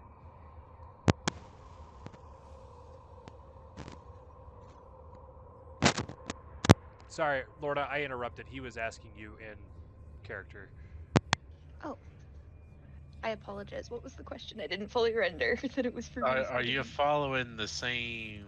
Are you following the same thing here? That this Al Hamar guy. This is the second one that's been released. So two. At least two beings that are connected to him. From what I'm understanding, it may imply the release of this greater Al-Hamar, this devil, this demon, if the seven are all released at the same time. It's meant to be a sort of like harbinger's not the right word, but the things that come before the big things. Yeah, yeah. I think you got it there. So there might be 5 more of these bad cats before we meet the big cheese, huh? Something along those lines. Regardless, I wonder if maybe this Al-Hamar could be a part of the things being released.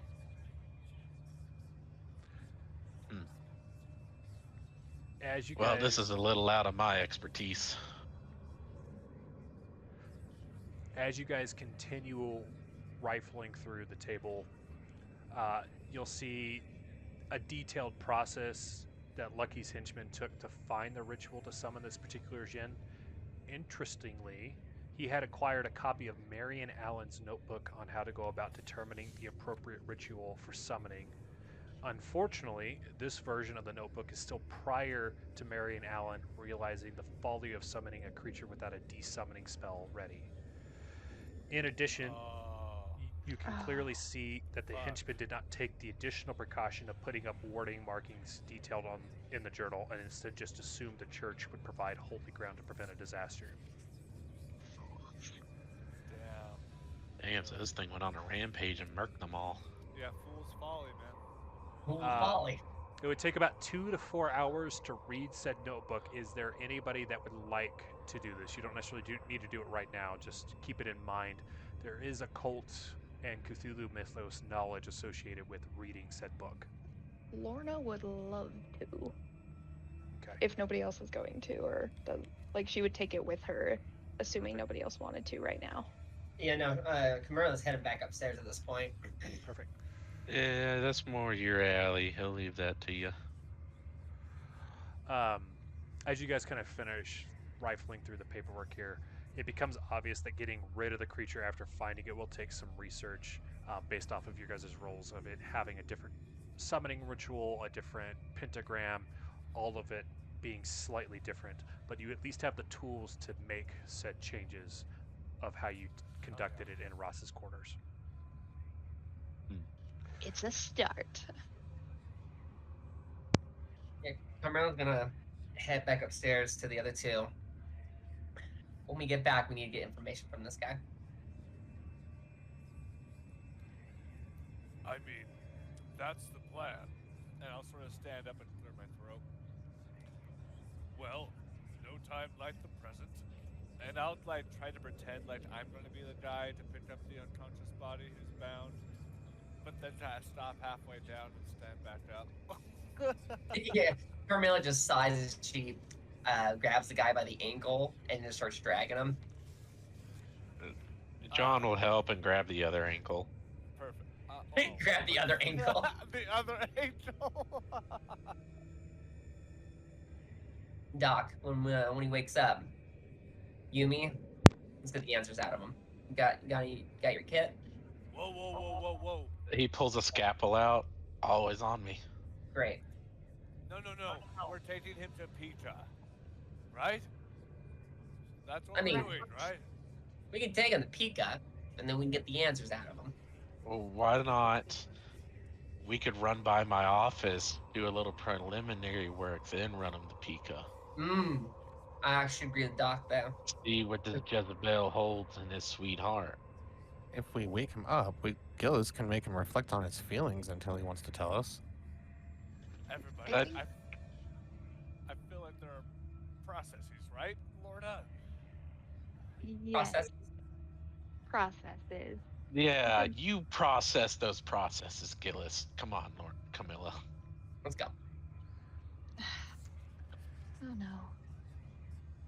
I'm neither for this nor against it. Neither am I going to stop it.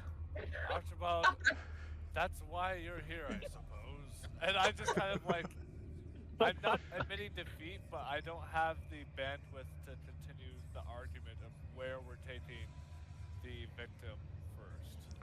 Are you guys Um, doing anything with the dead body? Honestly, I was leaving that bitch, but Yeah. I mean, he's Can we already put- at the church. Can we push him down the trap door and then close it? Like on Can you? delivery. Definitely. Do you want to? Yes, but Archibald's not gonna do it with his hands. He's gonna like do it with his foot, but in a very shooing manner, like Oh. as he just slowly scoots it across the floor. Yeah, I was gonna Like say it flinging takes a some little bit of poo off time of your head. because the dead body is like 20 feet away, and he died on the choir steps. So you have to like roll him off the choir steps with your foot, and then after that thump, you like keep shoving him further and further over. So now like it was already blood soaked on the carpet over here, but like now there's fresh blood kind of everywhere. Fresh blood just everywhere. Lorna just kind of squints as you desecrate the dead body that she had laid so nicely earlier. oh my god. Yeah, she did the whole fucking Catholic rites and whatnot. Just, Oh my Archibald God. reaches into his pocket, pulls out a cigarette and lights it, looks over at you, Lorna, and is like, "You could help." That's not. All right, whatever. And she walks back out the door. Or not. God, as he continues to scoot it across the floor. As you guys start to make your way out of the church itself, you'll be greeted by a familiar face, or at least for some of the group. Dr. Morietti was making his ways up the steps to greet you. Hi. They sent me from the PICA. I'd been away working on some of the patients for a little bit of time, but they said you were here in New York, and I was like, I have to come meet my friends. This criminal just looks down at the guy that the dragon. This bad time. Who It's is always this? a good time for friends. This Hello. is Morietti. Lorna, John, and Carmilla. I don't know if you've had the pleasure. He helped us back in. Quiet. Sorry, my bad. What was it wasn't Ross's corner, right? Mm-hmm. Yeah. He's a doctor. It's a pleasure. We just got this detainee, I suppose, and just kind of point back to the unconscious corpse that we're pulling by the ankles at the moment. He's missing a tongue, interestingly enough. I don't know much about the occult, but usually in cultures like that, if they don't want them to spread secrets, since they don't have cyanide on hand, they just remove the tongue.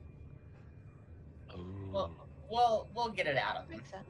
You know what? This honestly, maybe I should go back to that other body. Because what if I take that? Well, no, he doesn't have a tongue either. I can find somebody's tongue and sew it on this guy. Or we could just take him to PICA where the occult specialists are. Yes, exactly. I mean, either way works for me. Just wake him up, get the information. Doc's got his scalpel. Doc only needs his scalpel. And if I gotta beat him a bit, we'll get him the fucking Doc. Fine, let's go to PICA and do it that way, since there's a specialist. I didn't know these things. I haven't really worked with PICA much. I assumed this was Oh, the operation here. that's all right. That's what I'm here for, among other things. I will just give you a very puzzled look, not sure if you even know what you have necessarily stepped into or signed up for. No, he does not. He kind of, clearly the befuddlement is on your face. Yeah, I kind of was just overheard Carmilla talking about all this occult stuff, so I thought I'd tag along because every time she comes back from this kind of crazy work, she's always banged up and I have to suture all over her. So I might as well just come along and do it here. Trust me, John. As a professional, there's a lot to unpack there. We gotta get this guy back to PICA. Um, how feasible is it going to be to ferry around an unconscious body through town, DM? I mean, your car is covered, or at least you would have like something. I would assume you have like a tarp in the back, or one of the vehicles Yeah. does. You It's guys just would have to be in at least 2 vehicles at this point, based off of timeline of when people arrived. I have my Right. motorcycle. we've done this before.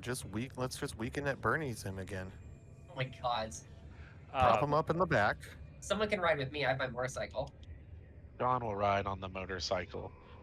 Perfect. And then we'll Don't worry, just- we got this figured out. We'll put him in the back of Gillis's car. I'll sit back there with him and like my arm around him. You know, look like he's just passed out, piss drunk. Gillis drives. I'll keep him company.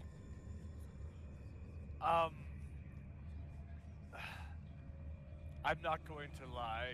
Maybe It's you the best should plan ride I in the know. front seat, and maybe Lorna take them back. Because, trust me, Archibald, it might be best that way. Oh, Gillis, you want to sit next to me? Yes. Stop it. I'm You not really know how to treat a lady.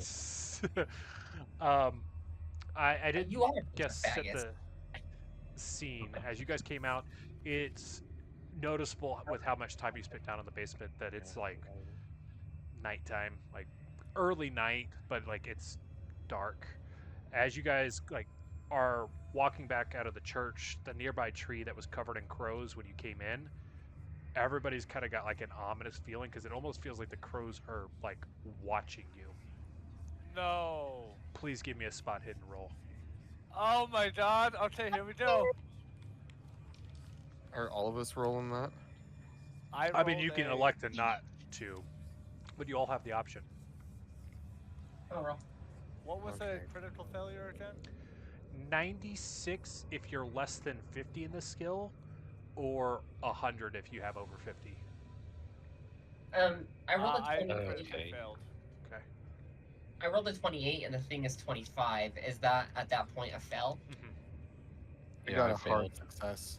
Okay. Hard success for Archibald. What about you, Lorna? Did you roll? Lorna did roll and Lorna failed Okay. with a 46. Archibald, Yes, you were the dude. only one that Oh. noticed this. Whether it's just dumb luck or you were actually looking, you'll notice recent blood splatter and some grass that has been compressed like something was dragged around the corner into the bushes. At the What? same time you notice this, Morietti makes eye contact with you. Oh, yes, I forgot to mention that when I came up, I noticed the same blood and drag marks that you noticed. It seems like some dog was dragged off into the bushes over there. Huh. And you failed to mention that? Well, I mean, you came out with a body that you were dragging by the heels. It didn't seem relevant at the time. That's a fair point. Dr. Moriarty.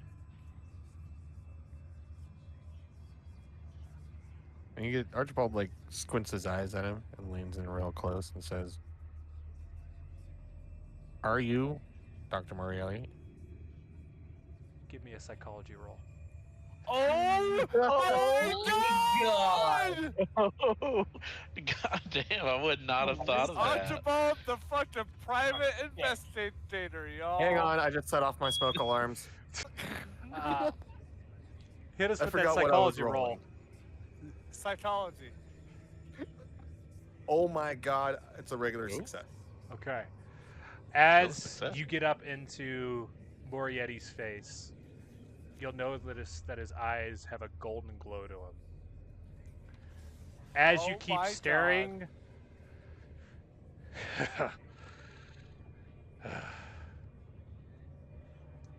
I knew I should have moved the body further away. let me properly Oh my introduce god, the myself. body? I am Al Malik Al Abayed. He will Oh. then morph into a white bestial man with horns and bright golden eyes. Everybody, please give me a Oh? sanity roll. Me and Lorna have done research on this guy. Shit. This is fuck. Sanity, sanity, sanity, sanity. Oh, shit. White How King. does Mhm. how does sanity work? You You roll, have to treat it roll like a your sanity or regular lower. roll. Roll your sanity. You need to get lower than your current sanity score. Which is Okay. dangerous for fucking Archibald. It is. Archibald also failed really bad. My current sanity is a No. 34, and he rolled a 69. Fuck me. Ah, Fuck nice. me. I got an 18. Mine's 25 and I got an 18. Oh, nice. Regular Lorna, success. and I just rolled 2 zeros and then a 9 after, so I rolled a 9. Perfect. 47 for a 50, so I'm fine. Okay. So That's what was yours? Was close yours one. a hard or extreme, Gillis? Let me see here. Sanity. Oh, that was extreme. Nice. Lorna, what was yours? Just a regular success with a 45. Perfect. If you succeeded, you only take 1 sanity damage. Nice. Okay. For those that failed, you will take 2 sanity damage. Ooh. Oh. 2? Mhm. Okay. Not too bad. So Not there's too bad. 32. That's not bad. Yeah, it's me at 32. Damn. But my starting was 40. Well, I mean, we've been keeping you up, but didn't you get down in the 20s or something at some point? Yeah, I've gotten Yes. pretty low. I He's think I've dropped lower than that. I think my lowest Yeah. was like 18. Archibald has Yeah. healed the most sanity out of anybody, mostly because he's needed to. Yep. He's getting so broken down that nothing's gonna hurt him. Nothing's gonna hurt him.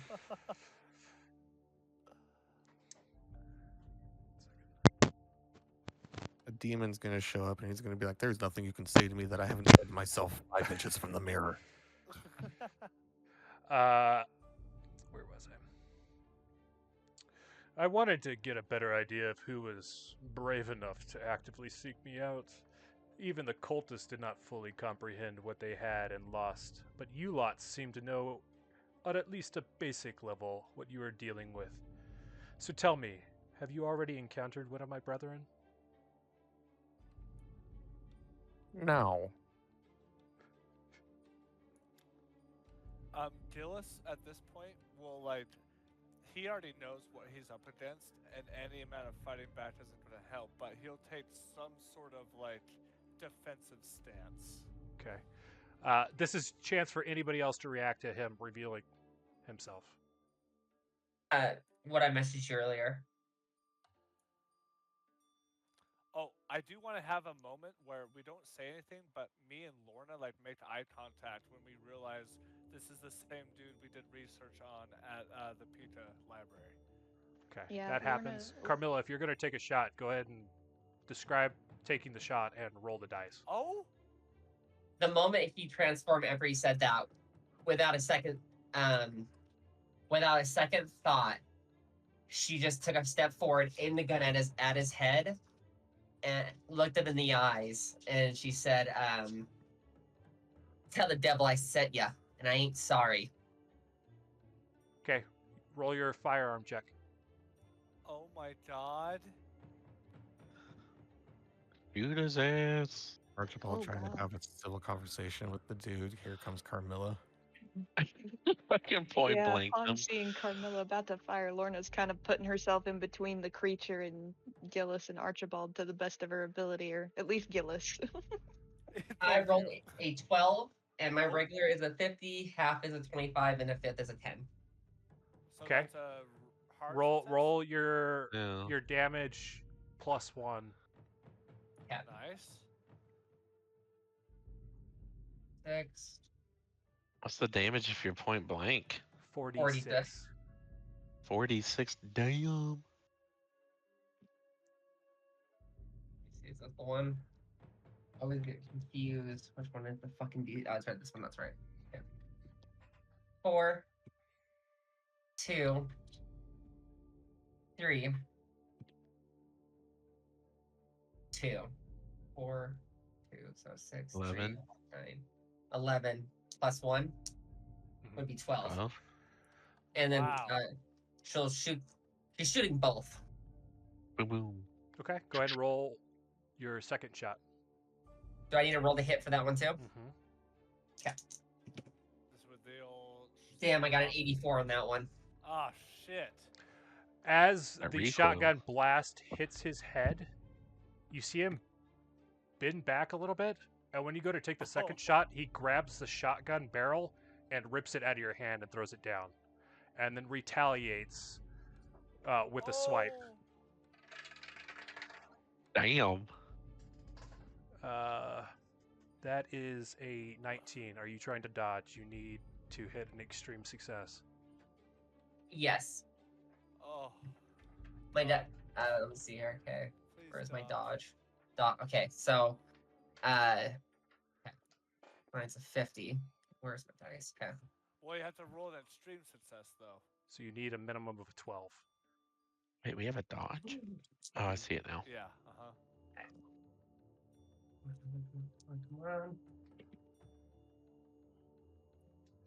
Got a 0 and a 0, 5. What Okay. the fuck that means? That means that you rolled a 5. Hey. Yes. Hey. There's the Oh. extreme. Yeah. Barely. Do you really want to try me? You see all of like the flesh that you like busted off with the buckshot short range immediately heal itself. Oh, wow. No, please. Jerry Ella. must have. Under my bread. Under my breath. Sorry, I didn't mean to say bread. Yeah, John was like half cocked with the a whole chloroform bottle, but just starts to put it back behind his back. Now, I started out this conversation cordial. Do we want to go a different method, or shall we proceed? I'm Let's- fine talking it out with you, bub.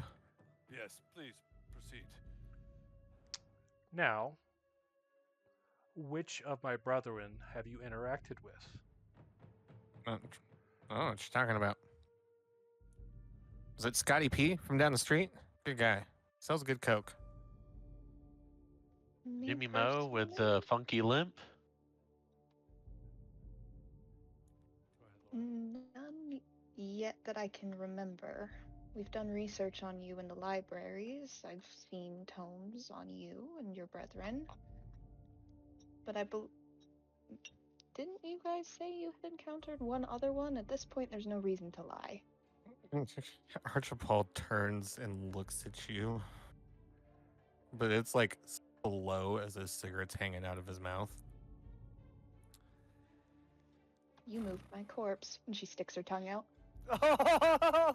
The cigarette falls from his lips.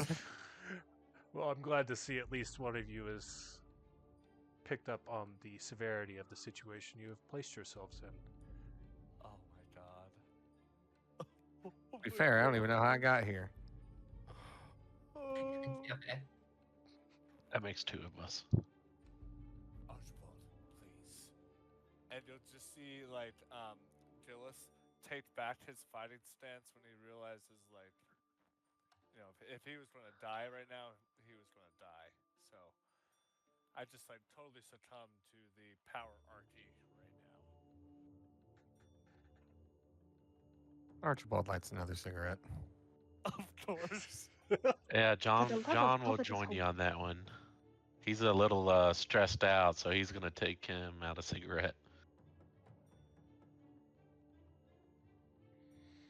Just to make sure on a meta level that I'm remembering this right. Lorna has not encountered one of these djinn before. No, We've seen this- the trumpet and stuff. No. This is the events of Ross's Corners. Yeah, I Archibald- can't remember what Jin it was that we I- encountered. You I have do, I have- successfully I have landed notes on it. on him in your research. Yeah. But we dealt with a djinn in the house, didn't we? Yeah. Uh-huh. You Like, have rarity- researched rarity him and business. high probability like it, but you could also just give so the second one on your guys' notes, the King of Friday, is the one that you That's think what it is was. associated with it. Right, because we didn't necessarily get total confirmation.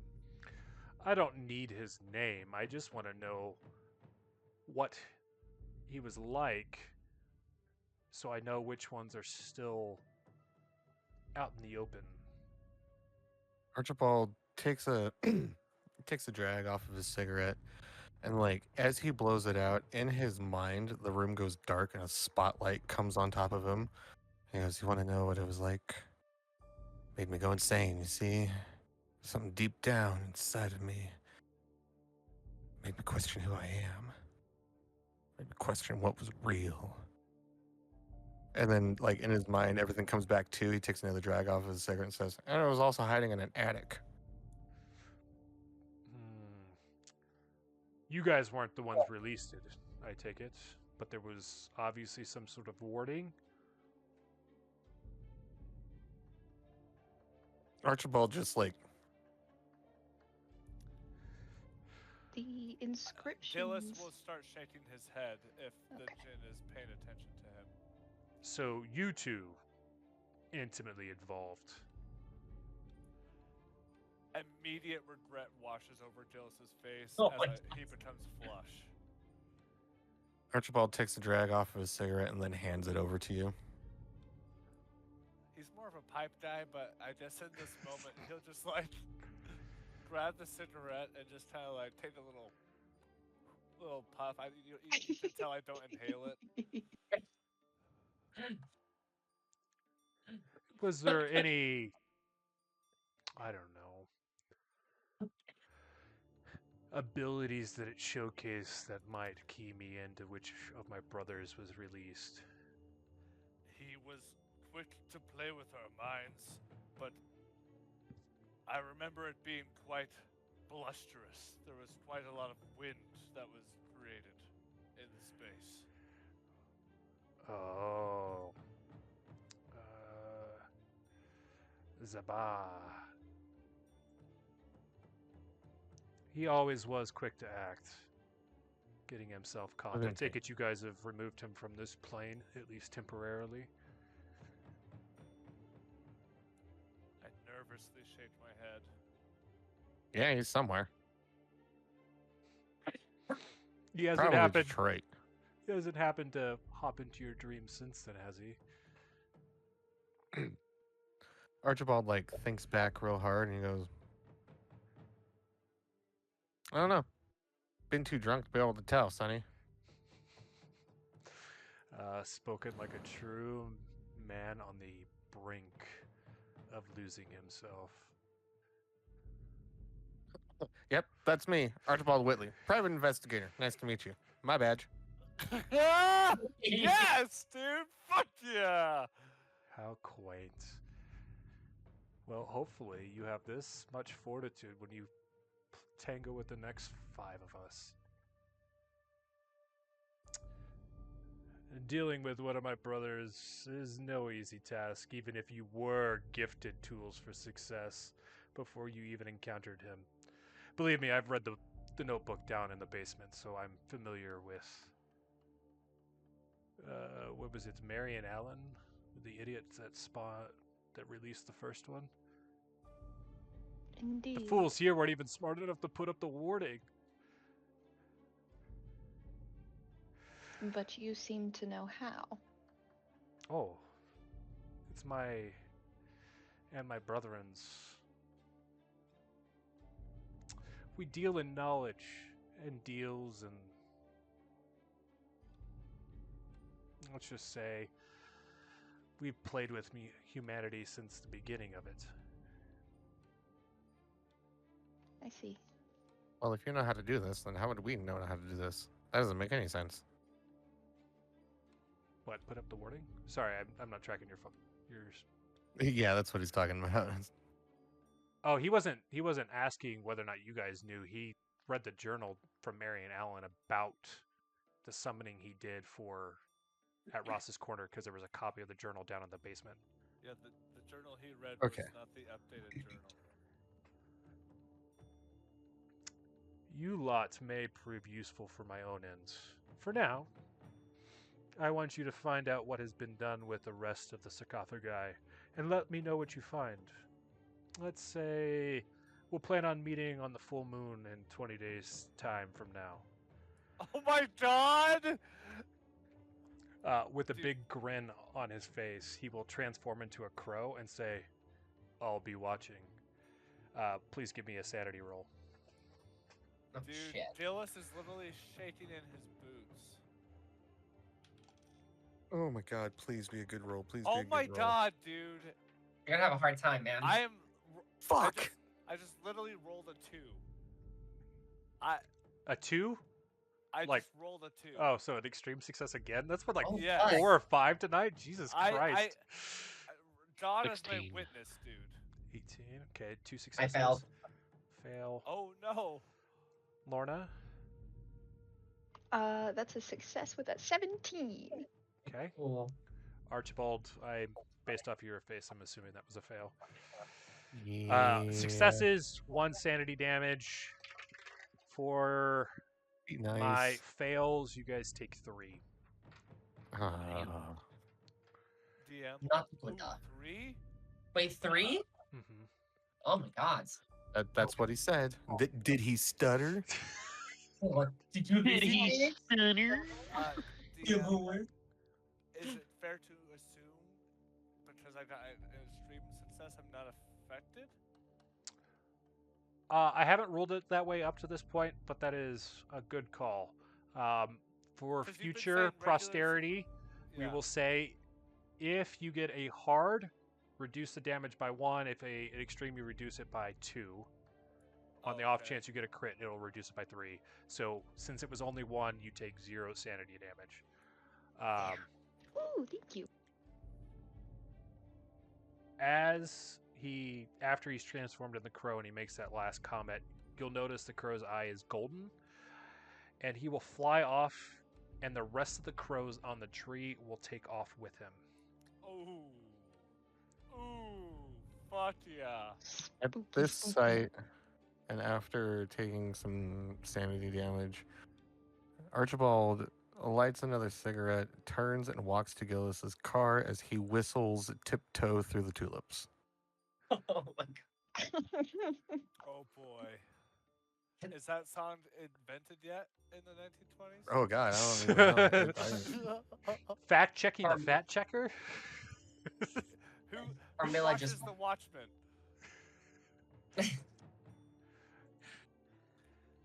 Yeah, so I won't necessarily be helping, but I will open my trunk. Oh no, the Model T just has a flat bed. So yeah, I'll just pull the tarp out and open up the bed of the Model T to have the. Nope. Nope.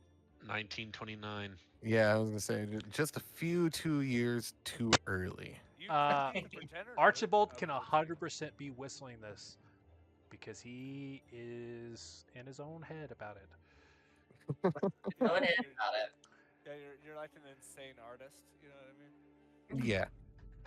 Maybe in this universe, Archibald wrote the song. Who knows? Yeah, it's like Wow. the Back to the Future where he plays the song too early and someone copies it. yeah. Carmilla from taking 3 insanity damage as well. Carmilla just kind of keeps muttering under her breath. Need a bigger gun. Need a bigger gun. Need a bigger gun. Inch gun. I think as Lorna's leaving, she would pause to do one last crucifix over her chest and shoulders for the building and kind of muttering a prayer under her breath in hopes of cleansing the place for what little she can with it and before getting into the cars to leave. Yeah, I'll fire up that baby. Okay. Are everybody getting into the vehicles to make their way? I think we decided on PICA. Yeah, Yep. John specifically was riding with Carmelo though on the bike. Perfect. Yep.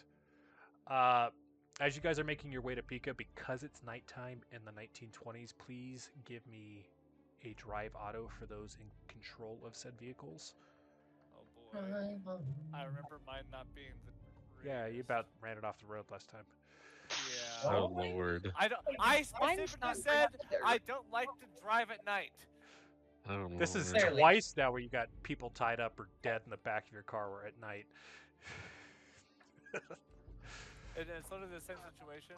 I rolled a 65 for a fail. Okay. I got an 18 for 20%. Okay.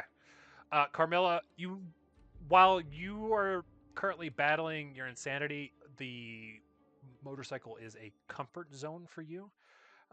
So like getting on the bike kind of gets you back into your element, so you're able to kind of Grounds hunker you. down and Yeah. get She's just going. very quiet. No. However, I just white knuckle myself. Yeah, through I was New gonna say, York. Gillis, you're like getting over to the car like this after like the confrontation with the Jin. So like even like setting on the steering wheel, you're white knuckling it and it's still kind of like shaking. So occasionally you're like twitching. Luckily, it is nighttime, so there's less cars on the road. So it's a little dicey in town. But by the time you get out of the city limits and you're making your way to Arkham, you're able to kind of like relax enough, thinking that putting some distance between you and the Jin to have given you a little bit of a safety net as you make your guys' way to PICA. Perfect. Once again, kind of like we had with the wrap of Aras's Corners, PICA's used to, lumps of baggage being brought in. So as you bring in, Untraditional sort of things. you've got the lady at the front desk. That's the night shift, Sandra, who's immediately as soon as you kind of tapping in, she hits a buzzer on the desk, which will bring up some of the cleaners to help with handling the cultists that you have and taking them to an interrogation room. If you would like, they have an evening meal already in the cafeteria while they prep the cultists for interrogation. For sure. It's currently a chicken pot pie with Ooh. a side of mashed potatoes and gravy, and then a handful of different drinks. Coffee is always on call here, and a delightful seltzer. And if you need something stronger, Reginald usually keeps at least one thing of whiskey on tap in the cafeteria here as well. Nice. Marilyn just gets a cup of coffee, but like she hasn't even drank any of it. She's just been looking down at it, not really saying anything. I will also grab a meal's worth of food, a cup of coffee, but I'd like to get mine like with like an ounce of some whiskey in there. Perfect. And I'll sit next to Carmela, not say anything because I know she's not necessarily the vulnerable type. So I'll just sort of like sit next to her in solidarity. John will grab a cup of coffee and a chicken pot pie since he kind of ate a small snack before heading out the door. He kind of wants to fill up a little more for the night. He'll sit next to Carmilla and then like with his shoulder like bump into hers, kind of in like a gym bro kind of way, or like a Right. man to man. Like he doesn't say anything. It's more like a hey, I see you. DM. Mhm. You said that they kept like some kind of whiskey on tap. Oh yeah, it's if you remember Reginald's office, he had one of those like nice sort of Yes. decanters. They also have like a barrel in the cafeteria. It's not like super obvious, but like you guys have been here a couple times now where you like are familiar enough with the cafeteria to know that like there's like a cabinet that if you open, there's a tap on it that's not marked, and you know it's connected to the whiskey barrel under the like sink.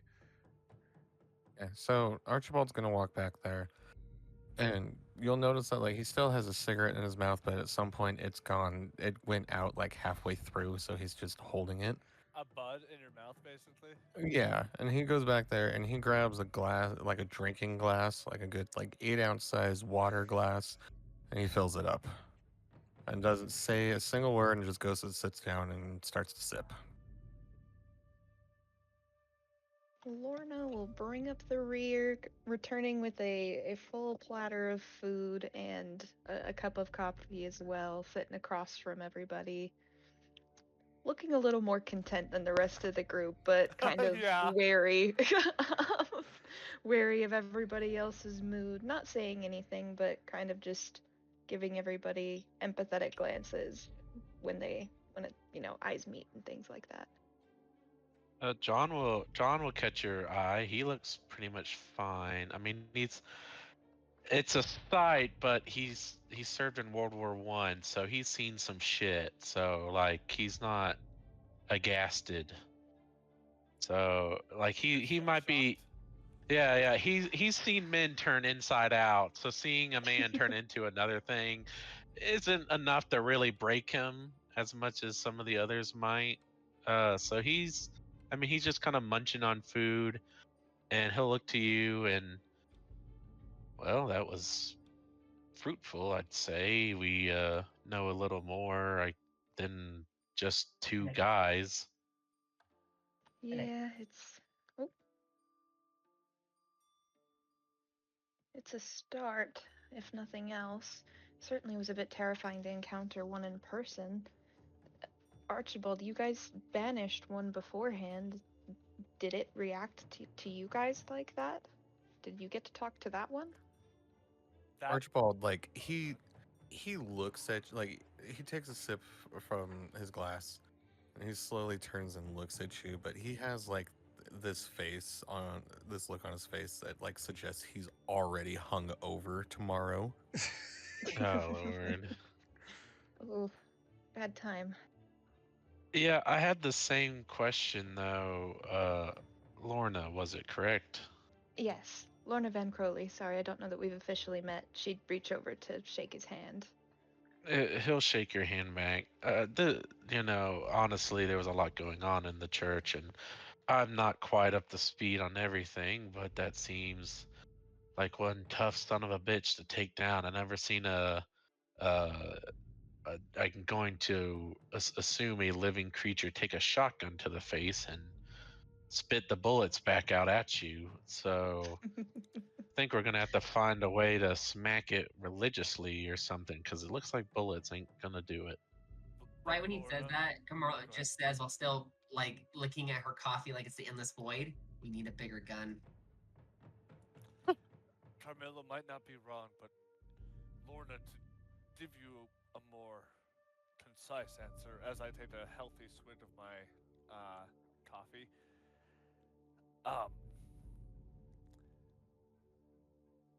the first encounter with the djinn was life-changing.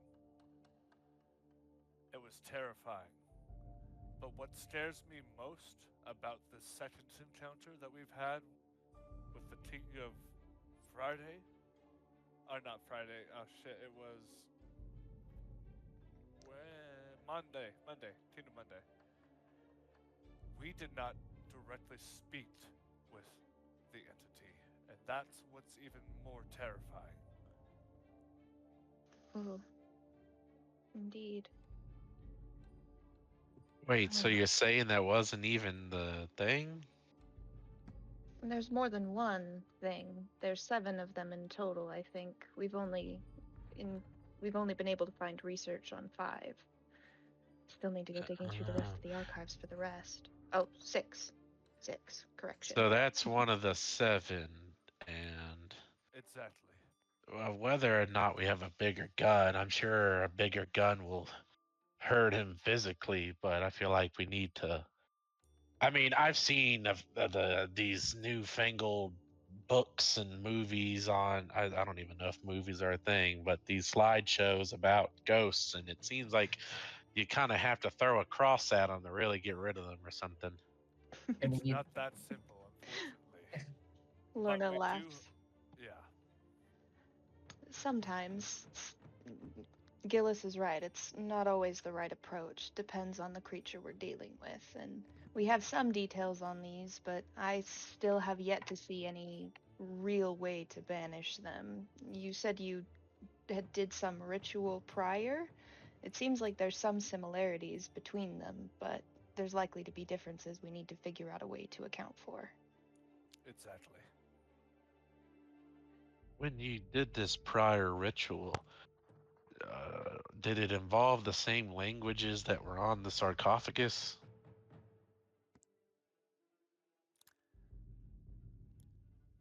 Yes. No. No.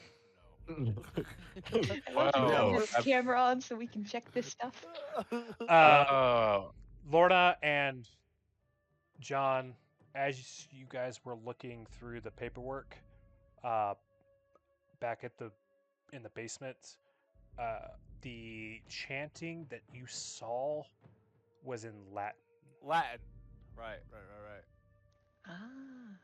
Yeah, John's basically asking when they did the other Mhm. banishment, I'm assuming, did they chant it in Latin or the language that was on that sarcophagus?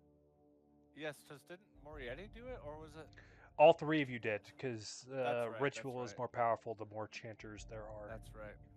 That's right. So it sounds like we need to find out the Latin version to banish each one of these people. Yes. It's my guess. I'm not the expert here. I know how to deal and repair and fix humans, but this otherworldly shit's not really my stick. Where Lord? Oh, sorry. Go for it. I'll go in after. Where Lorna can read Latin, is there any more detail that I can get on what exactly was said, or anything like useful to glean from that? As far as the chant goes, like, though you currently only have the version of summoning the one at Ross's Corners and the one that was summoned in the church. The desummoning is paperwork that Gillis and Archibald may have saved from Ross's Corners, and effectively meta-wise, the original chant is altered with certain words to undo the initial summoning. Ah. So like basically for each Jinn, there's a unique desummoning spell, more or less.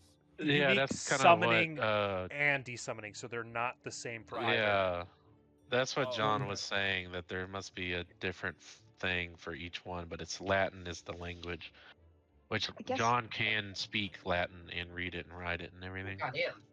Oh, Yeah, he fucking knows fluent Latin and English. I guess what I was curious about would be the best way to explain it would be if we have one desummoning ritual, could it be similar to another desummoning ritual?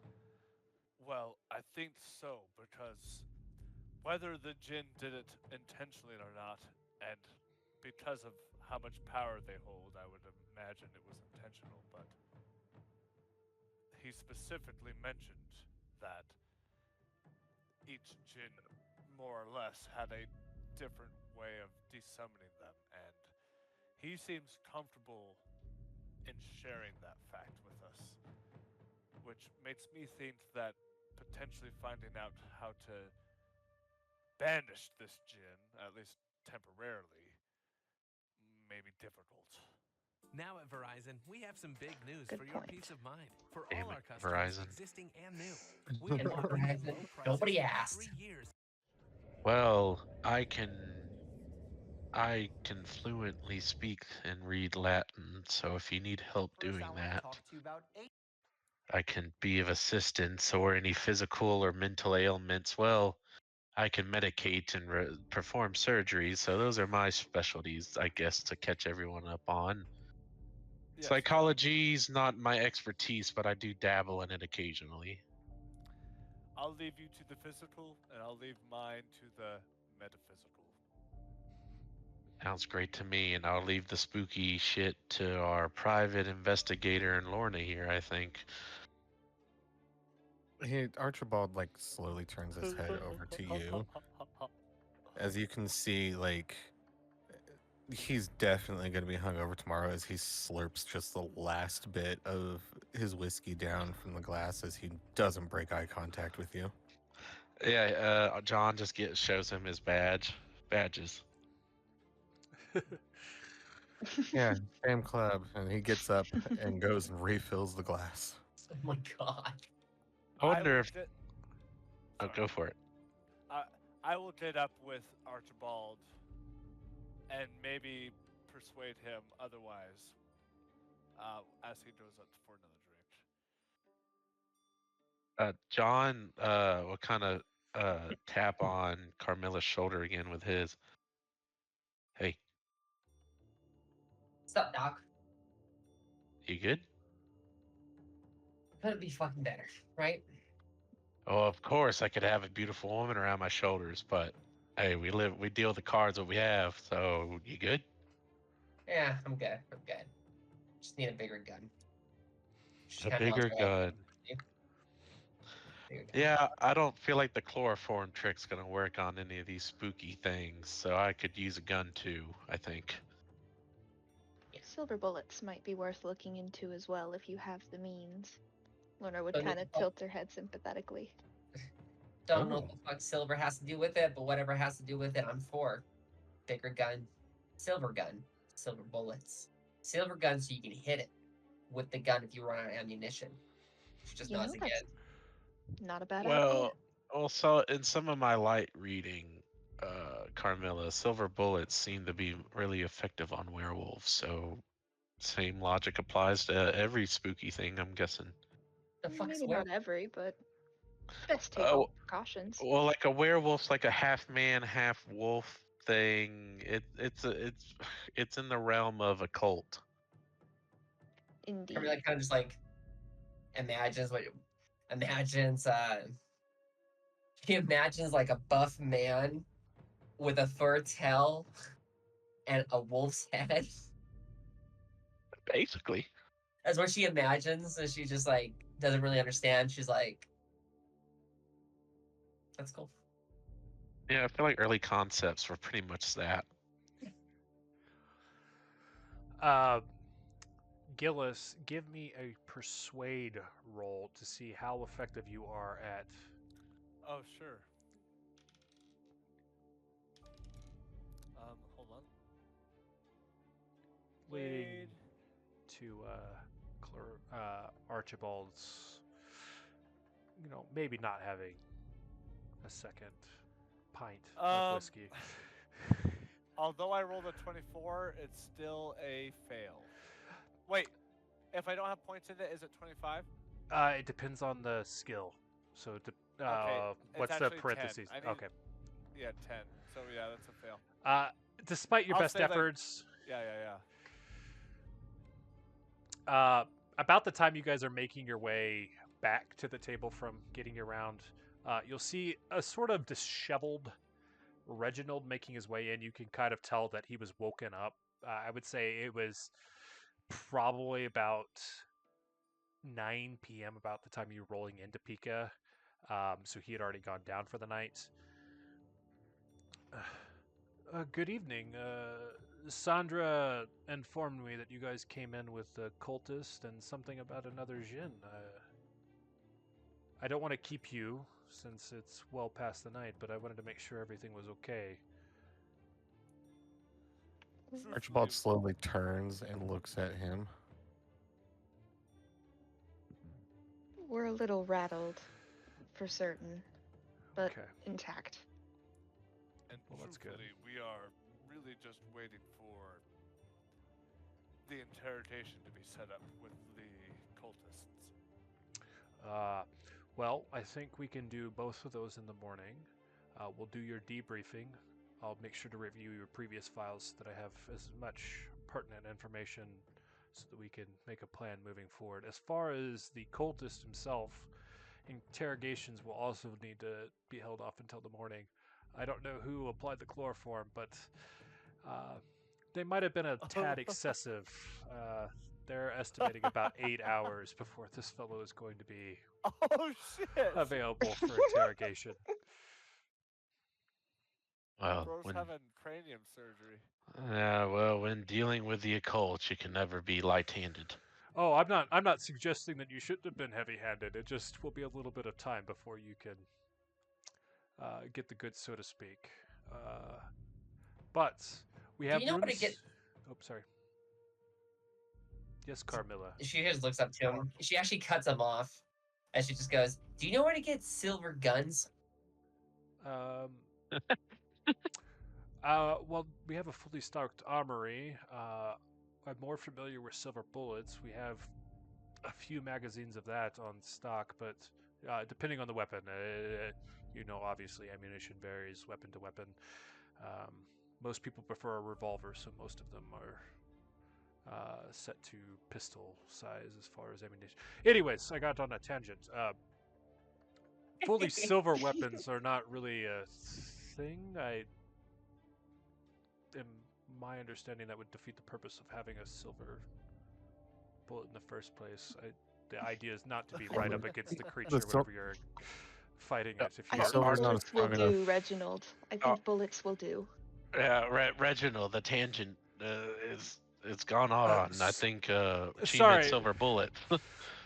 My apologies. I'm an academic by nature, so the details are where I live. But Just nod her head. we have plenty of rooms here on site if you'd like to stay the night.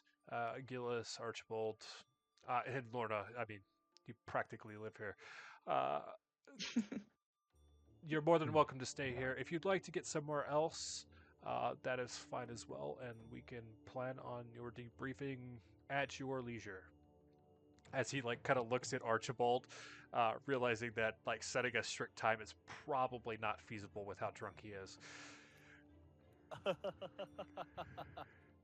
Yeah, I guess Dr. Savage will go back to his clinic for the night.